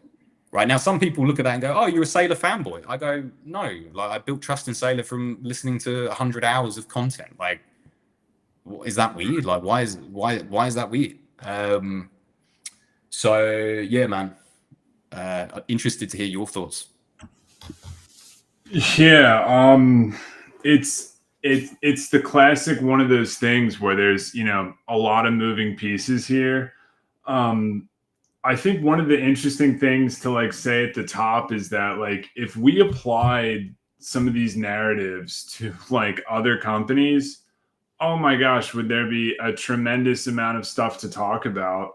Like this notion that to the extent that a company wants to like issue guidance, they're now like permanently trapped in that initial thing, and there's no ability to refine and adapt and evolve. Like that's like I disagree with that premise fundamentally. But plus, if we applied this stuff to other companies, there'd really be nothing to invest in. Let me try and share my screen here for a second, just so folks can see the thing I'm going to reference, and then I can share this link because it is a great 12-minute segment to like have lunch and like have something to watch in the background. But to pick on a previous investment of mine and Bit Strategy, when you were saying like like there's one of these situations where it's like I wish I would have like gotten out of this sooner, almost like you wake up one day and it's like, why am I in this thing? And for me, that's of course Tesla, given the 180 that Elon did from 2017, 2018, like first Joe Rogan episode, being like, oh, I don't want to talk about politics, I just want to do the science and engineering. And it's like, oh, how did that change? Like regardless of agreeing or disagreeing with Elon's politics, the big thing that changed is he used to be politically inactive, now he's like trying to be the president, right? Like it's a big change. But anyway, outside of like the Elon like political pivot, this little mini documentary right here, like, and it's if you see the title, Why Tesla Cybertrucks Aren't Selling, and this does a great job at showing how Tesla overpromised and under-delivered on literally every like KPI and metric of the Cybertruck. Like they were overly optimistic, or some would say like lying. I wouldn't say they were lying. I would just say they're, of course, you know, Elon's so tilted, like optimistic to the point of like just, you know, being wrong on certain things. But they were tilted optimistic, but they were wrong about everything. They were wrong about how much battery range they could get out of these things. They then said like, oh, for the Cyber Beast, we'll like, you know, build a range extender to give you like, I forget what the number was, like 80 or 100 more miles. You know, 6 months after that, they said, we're not doing the battery extender. They just took it off the table. When the Cybertruck was first announced back in 2018, they were like, we're going to do a quad. You know, Elon in the 2018 Cybertruck was like, you know, a quad came out of the bed. He's like, we're going to do a quad. There is no adult quad. And I think they discontinued the kids one. What else? Top speed, got that wrong. Acceleration, got that wrong. The payload, which is like the amount of stuff you can put in the bed of the truck, they, you know, over exaggerated that. The towing capacity, like they got that wrong. I mean, they were wrong across the board. All the things, a classic overpromise, underdeliver. But here's the thing. I own one of these. I love this thing. It's the most fun to drive. It feels like you're driving like a spaceship. The tech is great. The steering is phenomenal. It's like an iPhone. It's so effortless to like learn and use, and all the things like make sense. And I know very like respected tech people such as Steve Wozniak, who's arguably the most respected like tech person living. I know there could be like a lot of debates on that, but he's in the conversation, no doubt. He hates the Tesla software. So I see that there's like differing opinions on this, but the point I'm getting at is that like, even though they like, you know, overpromised and underdelivered, I love the product. Couldn't imagine like driving anything else. And I think it's the most utility value. But so you can still, at the back end of overpromising, underdelivering, still have like a great product. Now, was Tesla crucified for missing all of these metrics? Like a little bit, not nearly as much as, you know, and maybe this is like a recency bias thing for me because like we're living through this right now. I get all that. I get all the biases. But people are like really enraged. You know what I mean? By this change. And again, I fundamentally disagree with the premise of not being able to refine and evolve and adapt. Plus, I mean, if we did this with like the companies, like there'd be so much to talk about and nothing to invest in. And here's another example where we get into like the narratives of companies and how that changed, like how it changed for strategy from like it was a Bitcoin development company, then a Bitcoin treasury company. But like Nvidia was a narrative changer from inception till now. Like I believe like, you know, pre-IPO and then IPO, it was kind of like a pure play video gaming chip company. Like that was the reason for existence. That was the market they were going into. Then years and years go by. I think there might have been like one noteworthy pivot in there. But then you fast forward to like more modern times, then they were like in like the crypto mining, like, you know, creating like the hardware silicon chips for like specifically for like, I don't know, like ASICs or something in like a crypto mining thing. Then it was also still like a video game thing and like the broader like Roblox discussion. And then, you know, ChatGPT launches. It's a massive like consumer, like instant consumer adoption success, breaks a ton of records. Now it's an AI company. Now it's, you know, GPUs, high performance. All of the Mag 7 has to pay us to buy like our silicon chips for like large language models, for Tesla full self-driving, like AI. So again, if we, and there's a ton of other examples that we can get into, but like if we were to apply this, like you can never change the MNAV guidance. there'd be a lot to talk about and nothing to invest in. So that's a big part of the beginning of this for me. The other thing here is that we should always want to be in favor of optionality, right? And maintaining optionality to the best that we can, especially since this is the birth of a new industry, which I think is undeniable, since the rest of the Bitcoin treasury companies are just like, they're continuously waiting for the book to be written so that they can adopt it. So I think the most extreme criticism that's fair here, which it is good to understand, like the opposing case, the most fair like criticism that could be made is like they shouldn't have spoken in absolute terms on the earnings call, let's say, or when the initial press release came out about like, we're not going to hit the ATM below 2.5x MNAV. But, and again, I don't read every single word of text that comes out in the disclosures as well, but I did see someone post something about like, the guidance actually did like not change because this was written in the initial announcement. None of us read everything. We kind of do have to go off of what people say, especially at big moments like an earnings call, and kind of start to phrase our expectations around that. But so the most fair criticism we can make is like saying that at first and kind of like foregoing the optionality of something like, let's sell $1 billion worth of stock right now, and then just have that cash on hand guaranteed to then pay, to give us X number of years of runway to pay our dividend obligations. So look, I'm very much in favor of the refined guidance, because I'm very like pro optionality at the at the company operating level, and also at the individual investor level. I'm very much like tilted towards wanting to be pro optionality. And a lot of this Can I jump in, bro? Please.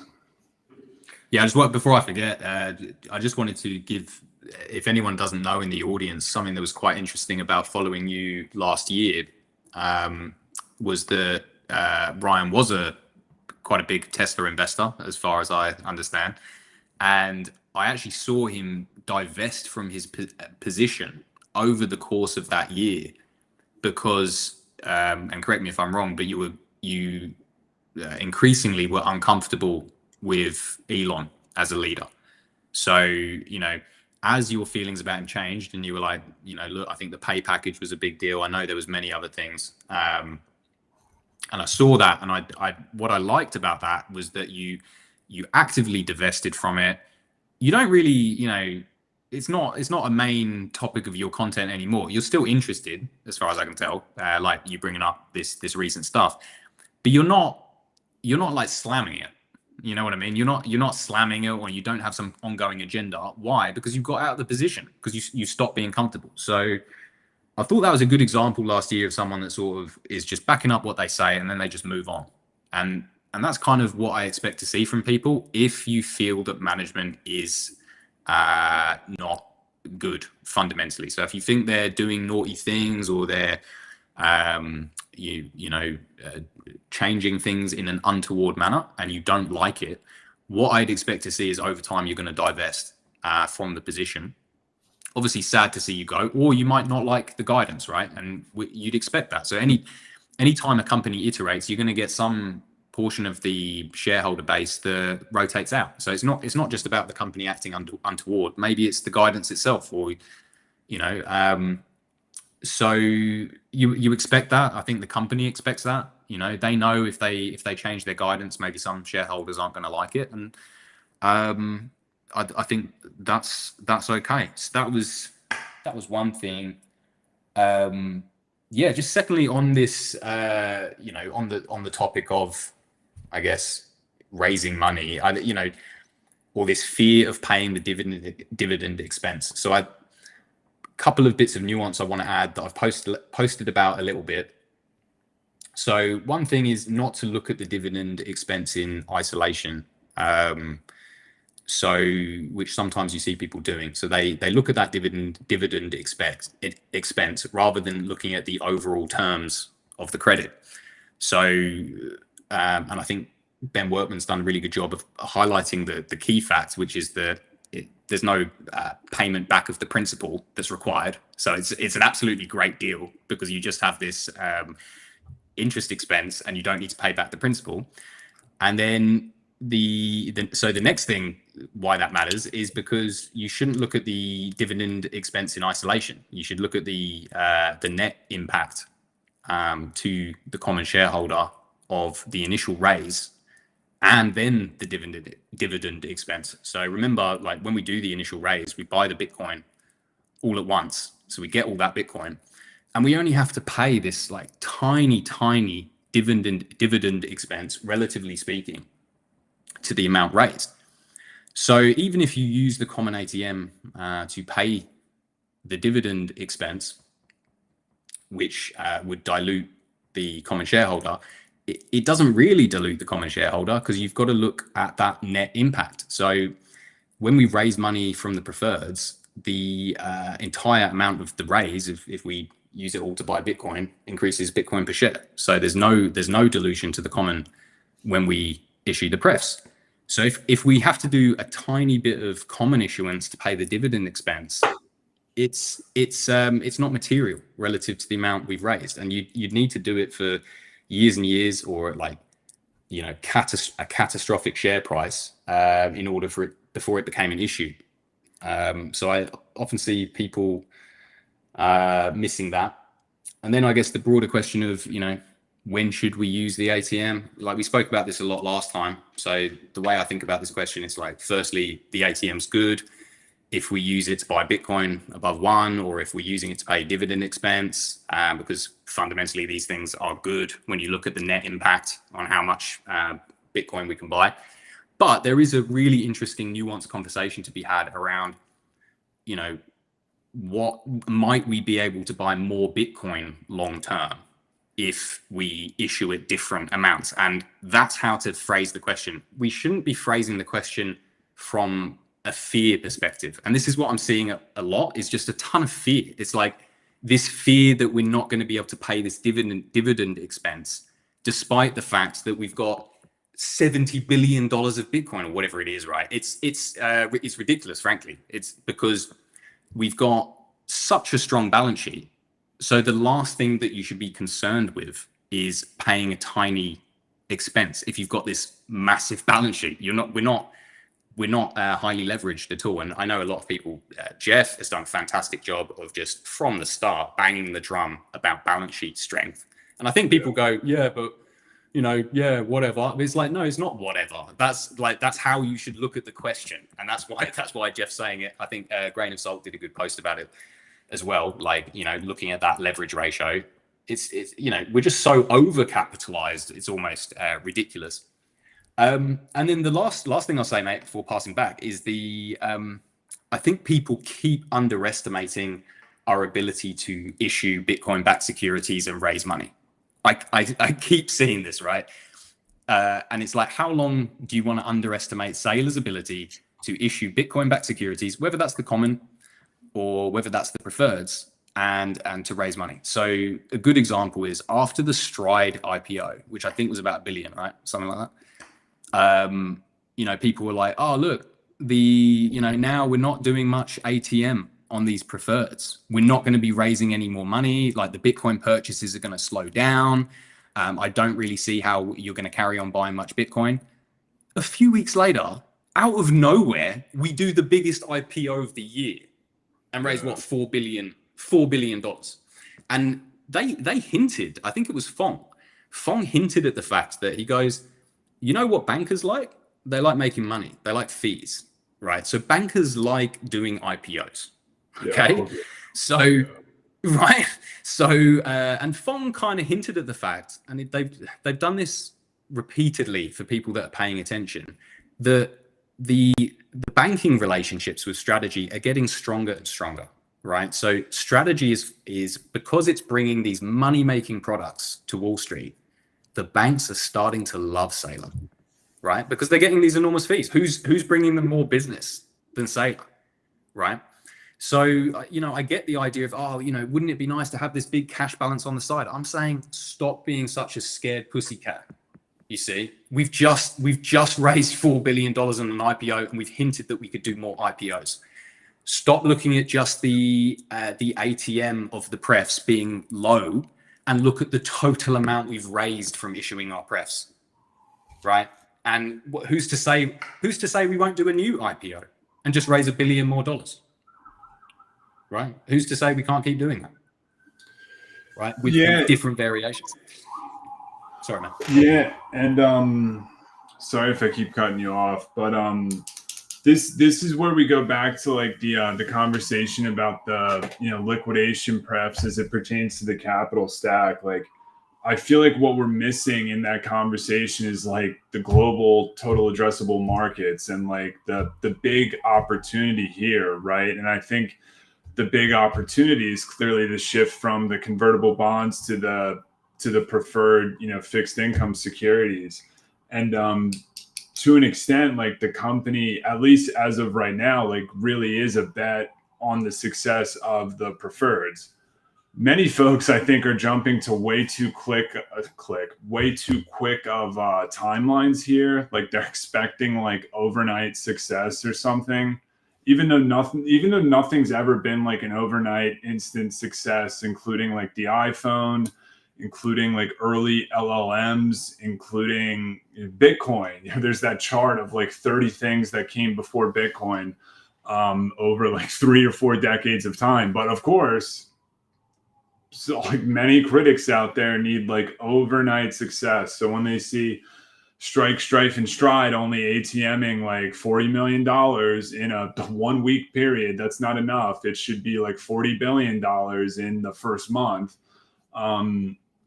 I think those expectations are just a little out of whack. But again, to the switch from the convertible bonds to the prefs, because I do want to talk about this a little bit.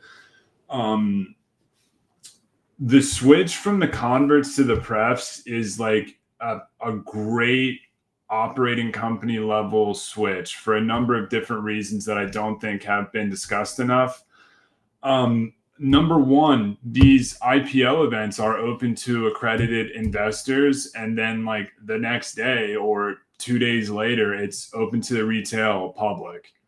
So again, back to the point about like thinking about the opportunity and the TAMs, this immediately like expands the market, right? Because like convertible bonds are just one relatively small, it's relatively small, let's say, portion of the global fixed income market, right? So it's like a tinier like subset. So for this to be open to all accredited investors in the IPO and then open to retail like immediately after, big increase in the TAM potential and just the number of people who can participate. The other thing, we're never paying back the principal, and this is not like a surprise. This is like why people would do a perpetual bond in this way. So we get to receive all of the Bitcoin like immediately, and then each year just pay a small tax on that. And to the extent that, back to the necessity of having a worldview for these sorts of things, to the extent that people, believe, it's like, do you believe in Santa Claus? It's like, to the extent that people observe that the M2 money supply has CAGRed at, 7% a year for the past 70 years since the 1950s. And that number is higher as you shrink the sample size of time and get like more and more recent, the number goes up. So to the extent that, people observe this and you start to think, well, like 10 years down the road with 7% compounding in the M2 money supply, the dividends kind of like, not like wash out, but in a purchasing power adjusted form, there's a decay effect there in the purchasing power. So, but again, we get all the Bitcoin today, and the shares outstanding don't automatically go up. And what do I mean by that is, in regards to the convertible bonds, all the sophisticated analysts, like once we sold a convertible bond, would just adjust to the future assumed diluted shares outstanding, like the shares tab on the strategy page. So we would just kind of automatically like bake that future dilution in, right? We're not talking about the accretive sense. We're talking about the actual increase in shares outstanding. We would bake in those numbers immediately. So in a sense, like, you know, it's not exactly like a limited form of like Bitcoin yield per se, but what I am suggesting is that the prefs approach does have a chance to really like pour gasoline on Bitcoin yield, because we don't have to automatically increase that ADSO number, the assumed diluted shares outstanding, by virtue of selling a convertible bond. We get all the Bitcoin today, and then we just, pay a perpetual tax, not a tax, again, back to getting the words right, a perpetual interest expense. And the idea behind that approach is to just like really capture the spread between, whatever someone expects Bitcoin to CAGR at for the next 5, 10, 15, 20 years, whether it be, 25, 30, 35, 40, people, get a little carried away to the upside on these things. But it's about capturing the value of that Bitcoin upside, and then, shorting inflation to the downside, and really betting on a continued, purchasing power devaluation of the dollar, especially as you start to zoom out in time and you look 5, 10, 15, 20 years in the future. So yeah, going back to the, global TAMs and the opportunity, and these preferred fixed income securities being, I would say better products than everything else that's out there in the global fixed income market and global real estate market, to the extent that it's used as a physical domain cash flow instrument. But yeah, to wrap this change in MNAV up, I mean, look, the long knives, as Jim Cramer would say, the long knives are always going to be out for strategy and for Saylor, and there's just so many critical people, and they're always going to be critical. But I think if folks think about this in a vacuum, in terms of, being able to like give guidance, but then also like refine it if need be for the betterment of corporate interests, like I just think that's how it should be approached, and not like any words that are spoken are now, written in stone. There was one, oh, right, because here's the other thing. If they gave no guidance, then they're not transparent enough.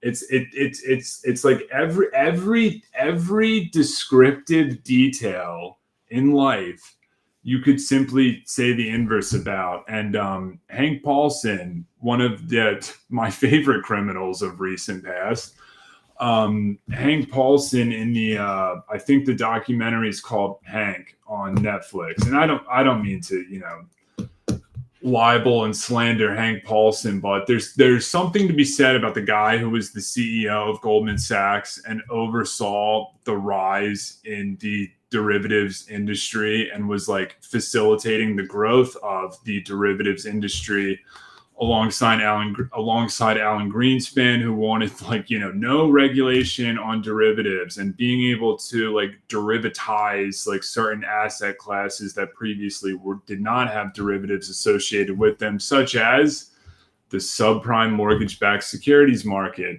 And there's something to be said about him overseeing that demise to his benefit, and then having to, not optional, having to sell his shares at the top to then, because he's joining the executive branch, you have to, and get a tax-free sale, because again, you have to, if there's that like political conflict of interest. So there's something to be said about that story. We can unpack that in another day, but Hank did say something quite interesting. He said a lot of interesting things, if I'm being fair, in that documentary, in that a lot of times he was interpreted like the same, it would be the same idea, but he'd be interpreted like positively and negatively.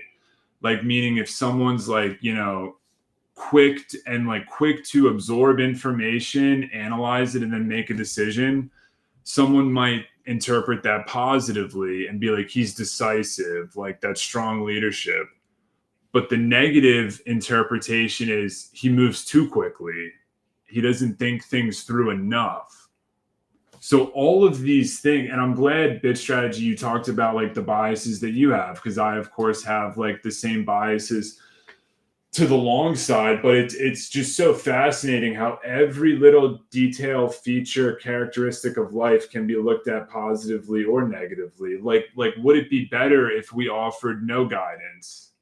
Because then we're not transparent enough. Well, what if we want to like change our mind? Do we have to run that by the peanut gallery of Twitter if we're, can we like, can that please the broader audience here? You know what I mean? So there's so much that goes into this, and I think that the quick like knee-jerk reaction is to just express like rage and kind of like feed into the negative controversy. But I think for folks who are willing and wanting to really think about how complex and nuanced this stuff is, I think they'll come around to our perspective on it.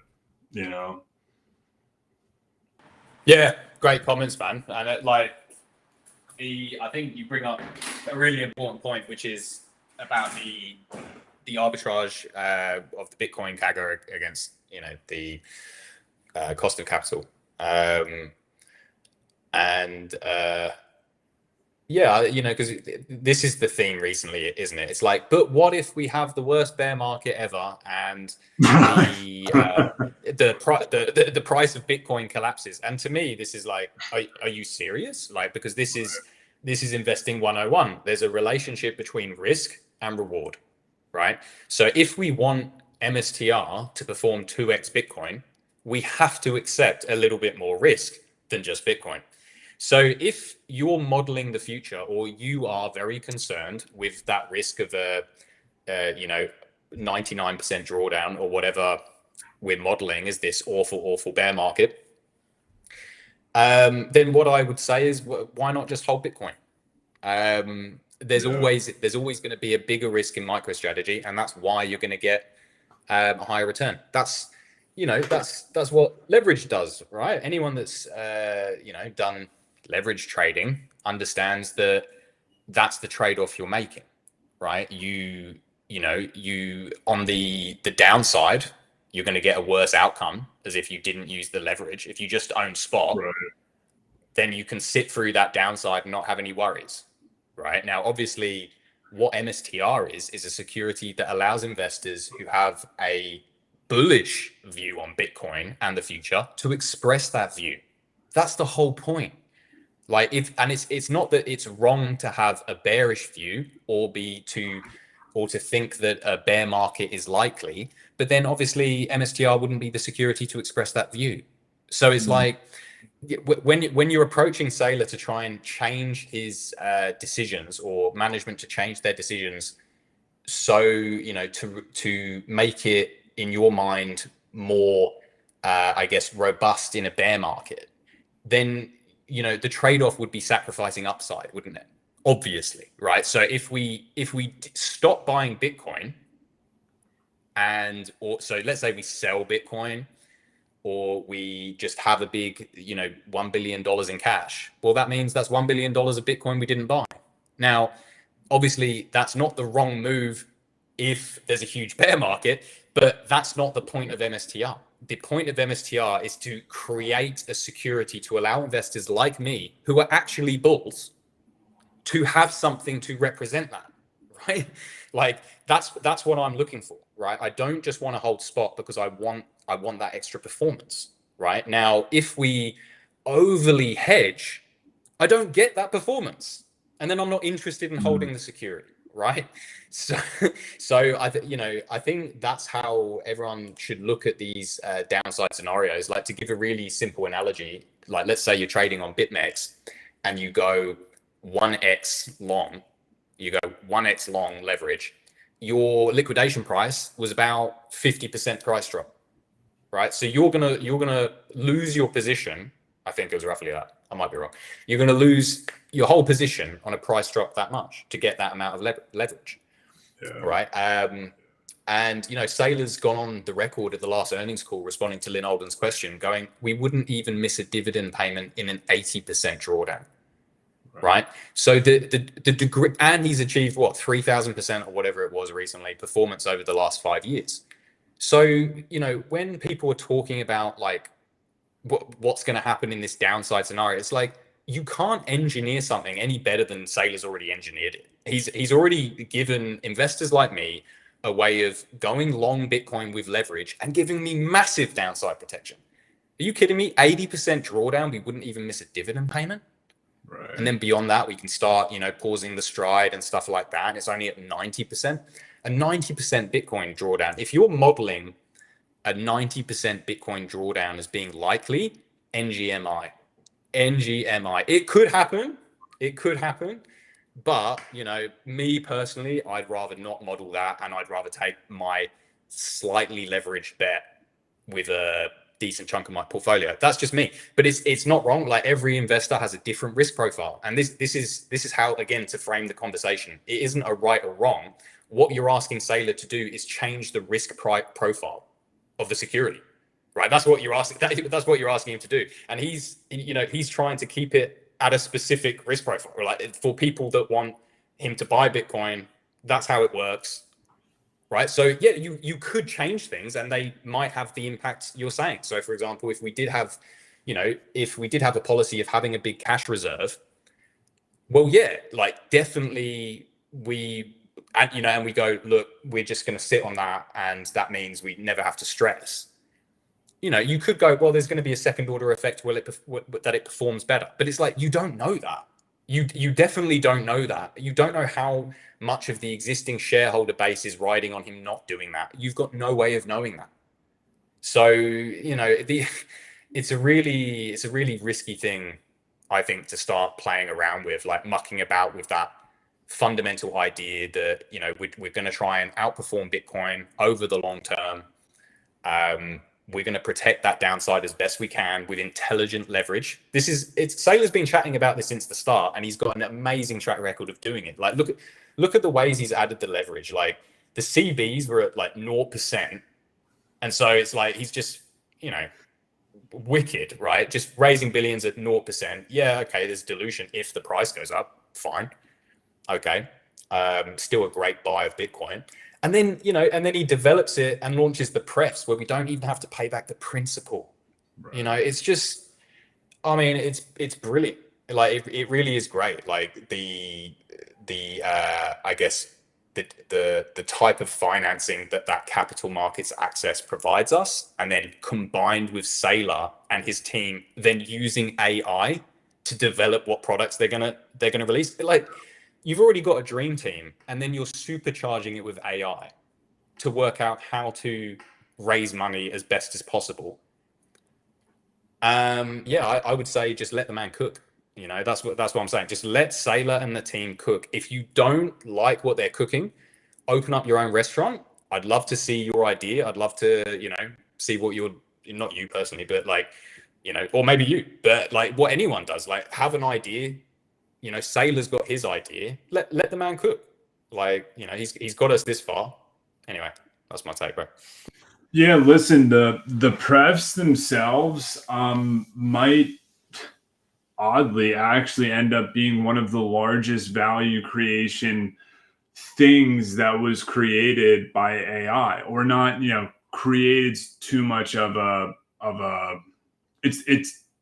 it's the wrong word. It's a tool that helped, strategy create these things. But yeah, it's really interesting to think how this could end up being like the highest dollar amount thing, even about like the total sum of the prefs over the next couple decades could be more valuable than like the sum of like many like AI startup companies to the extent that it grows that large. But an omission I made on the in comparing the converts and the prefs is that one of the other things that we don't have to worry about with the prefs is really like a strike price, because the strike price at the conversion date does introduce a degree of uncertainty. like for one example, I believe we have in December 2029, the 672 strike, which, is currently out of the money. And I don't think that's a big call for concern, or really any call for concern, given how much time there is between now and then. And, a lot of us think that that thing should be in the money as of now. But it's just another one of those elements that is like off the table. We don't have to have that uncertainty or even pick like what the strike price is going to be, like how deep, out of the money is the conversion. So I think I had one or two other things, especially about the AI piece. Oh, right. And it's just so beneficial to the strategy story that these AI tools are available right now, because, and I believe Fong and Saylor have talked about this. I know at least Saylor has, but when you're creating these like very new and novel type instruments that are created on top of a very new and novel instrument that wasn't exactly, early adopted by Wall Street, and that's been going on for 16 years now, you'd get a ton of pushback if you went about this in like the traditional path of like, let's call the investment bankers, let's call the lawyers, let's call, whoever, and like set up meetings and like figure out how to get this done. Like there would have been so much pushback across the board, or like people not getting it, or people just thinking that like this thing's impossible, and like dismissing it and not taking that step to see if it can actually be done. Or maybe something like the individual analyst, like investment banker, is worried that his like managing director, managing partner, I forget what they call them, but like their supervisor is gonna, it'll reflect poorly on them for even bringing this up, right? Like, hey boss, like this guy runs a software company, he's been like in the game for a while, maybe you've heard of him. He wants to make these like, brand new perpetual preferred fixed income securities that are backed by Bitcoin. Like the manager might be like, what are you talking about? So there's all these like numbers, like there's a number of different ways in which like this thing could have like theoretically never gotten off the ground if it was just the old regime. So, strategy having this like system that doesn't have any of the human biases as far as like information capture and retrieval to make these like, new and novel products. It's just right on the money, like, epic timing. Plus, not to mention that they have a ton of like software engineers in-house, and I'd be surprised if they were not looking to or thinking through growing the financial team from like 10 to 20 people, let's call it. So lot to be optimistic about for me, lot to be bullish about for me. What are you thinking for tonight, my friend? Do you want to look to wrap here? I am a little fried and could wind down. I'm starting to twist all my words up. Yeah. When we start dropping the strategies, it's time to cut, isn't it, man? No, I think I had a few of those as well, mate. It was a pleasure talking to you as always, and thanks for everyone listening. I've seen the viewers have been creeping up encouragingly as we've been going, so that's been pretty cool. So thanks everyone for listening. If you've listened till the end, hopefully we'll be doing more of these, and good night from me. Yeah, the strategy mispronunciation there was really bad, because as I said it sounded like Nassim Taleb back to NNT. He used to call micro strategy micro tragedy, and it sounded like how I mispronounced the name. So in my head I was like, all right, that's a signal. It's time to try and wrap this up, because we do have a lot going on, man. I mean, personally, professionally, a lot of good things, nothing to complain about, but busy. You know what's hard, long night, bro? You know what was hard for me, man? Like first time I started talking about MicroStrategy, because I think I'd read it, or like you've listened to the word, or you've written the word for months, but then you actually start talking to people and you realize you can't say it properly because you haven't actually practiced saying it. It's like so I used to find MicroStrategy really hard to say. I'm still not good at saying it. I need to get better at that. But yeah, so yeah, I wasn't trying to put you on the spot there, bro. But yeah, good time to wrap, isn't it? I'm feeling pretty fried as well, mate. Sorry to interrupt. Pretty fried, but hey, I was pretty fried when we started this, and I'm guessing you were feeling a little bit of that because there's a lot of work to do these days, and like I said, both personally and professionally. But I'm glad we did it. We'll have to figure out our game plan for next week or however soon we're able to get our next show out, because this is a lot of fun, at least for me. But I think I can speak for both of us. We do really get a lot out of this, so. Big strategy. Any final words? Always a pleasure, mate. Wish everyone all the best, Bulls and Bears. We all obviously love it, like both sides of the conversation. Otherwise, we wouldn't keep coming back and talking about the stock. It's all good fun. We're all like financial nerds, so no hard feelings with everyone, and let the good times roll. Let the good times roll. No hard feelings. And for me as well, I'm going to try and be, more good vibes only, because that's how I am in real life. And, it's time to take the seriousness down on the edginess, the competitiveness, the trying to prove everyone wrong or prove yourself right. It is all in good fun. And I think we're all learning as we go, and hopefully having fun and enjoying the ride a little bit, because we got to have a little bit of fun in this journey. It can't be all entropy and pain and chaos and FUD and this and that. So with that, on that note, thank you so much, everyone, for joining. We will see you next week, hopefully. And with that, good night.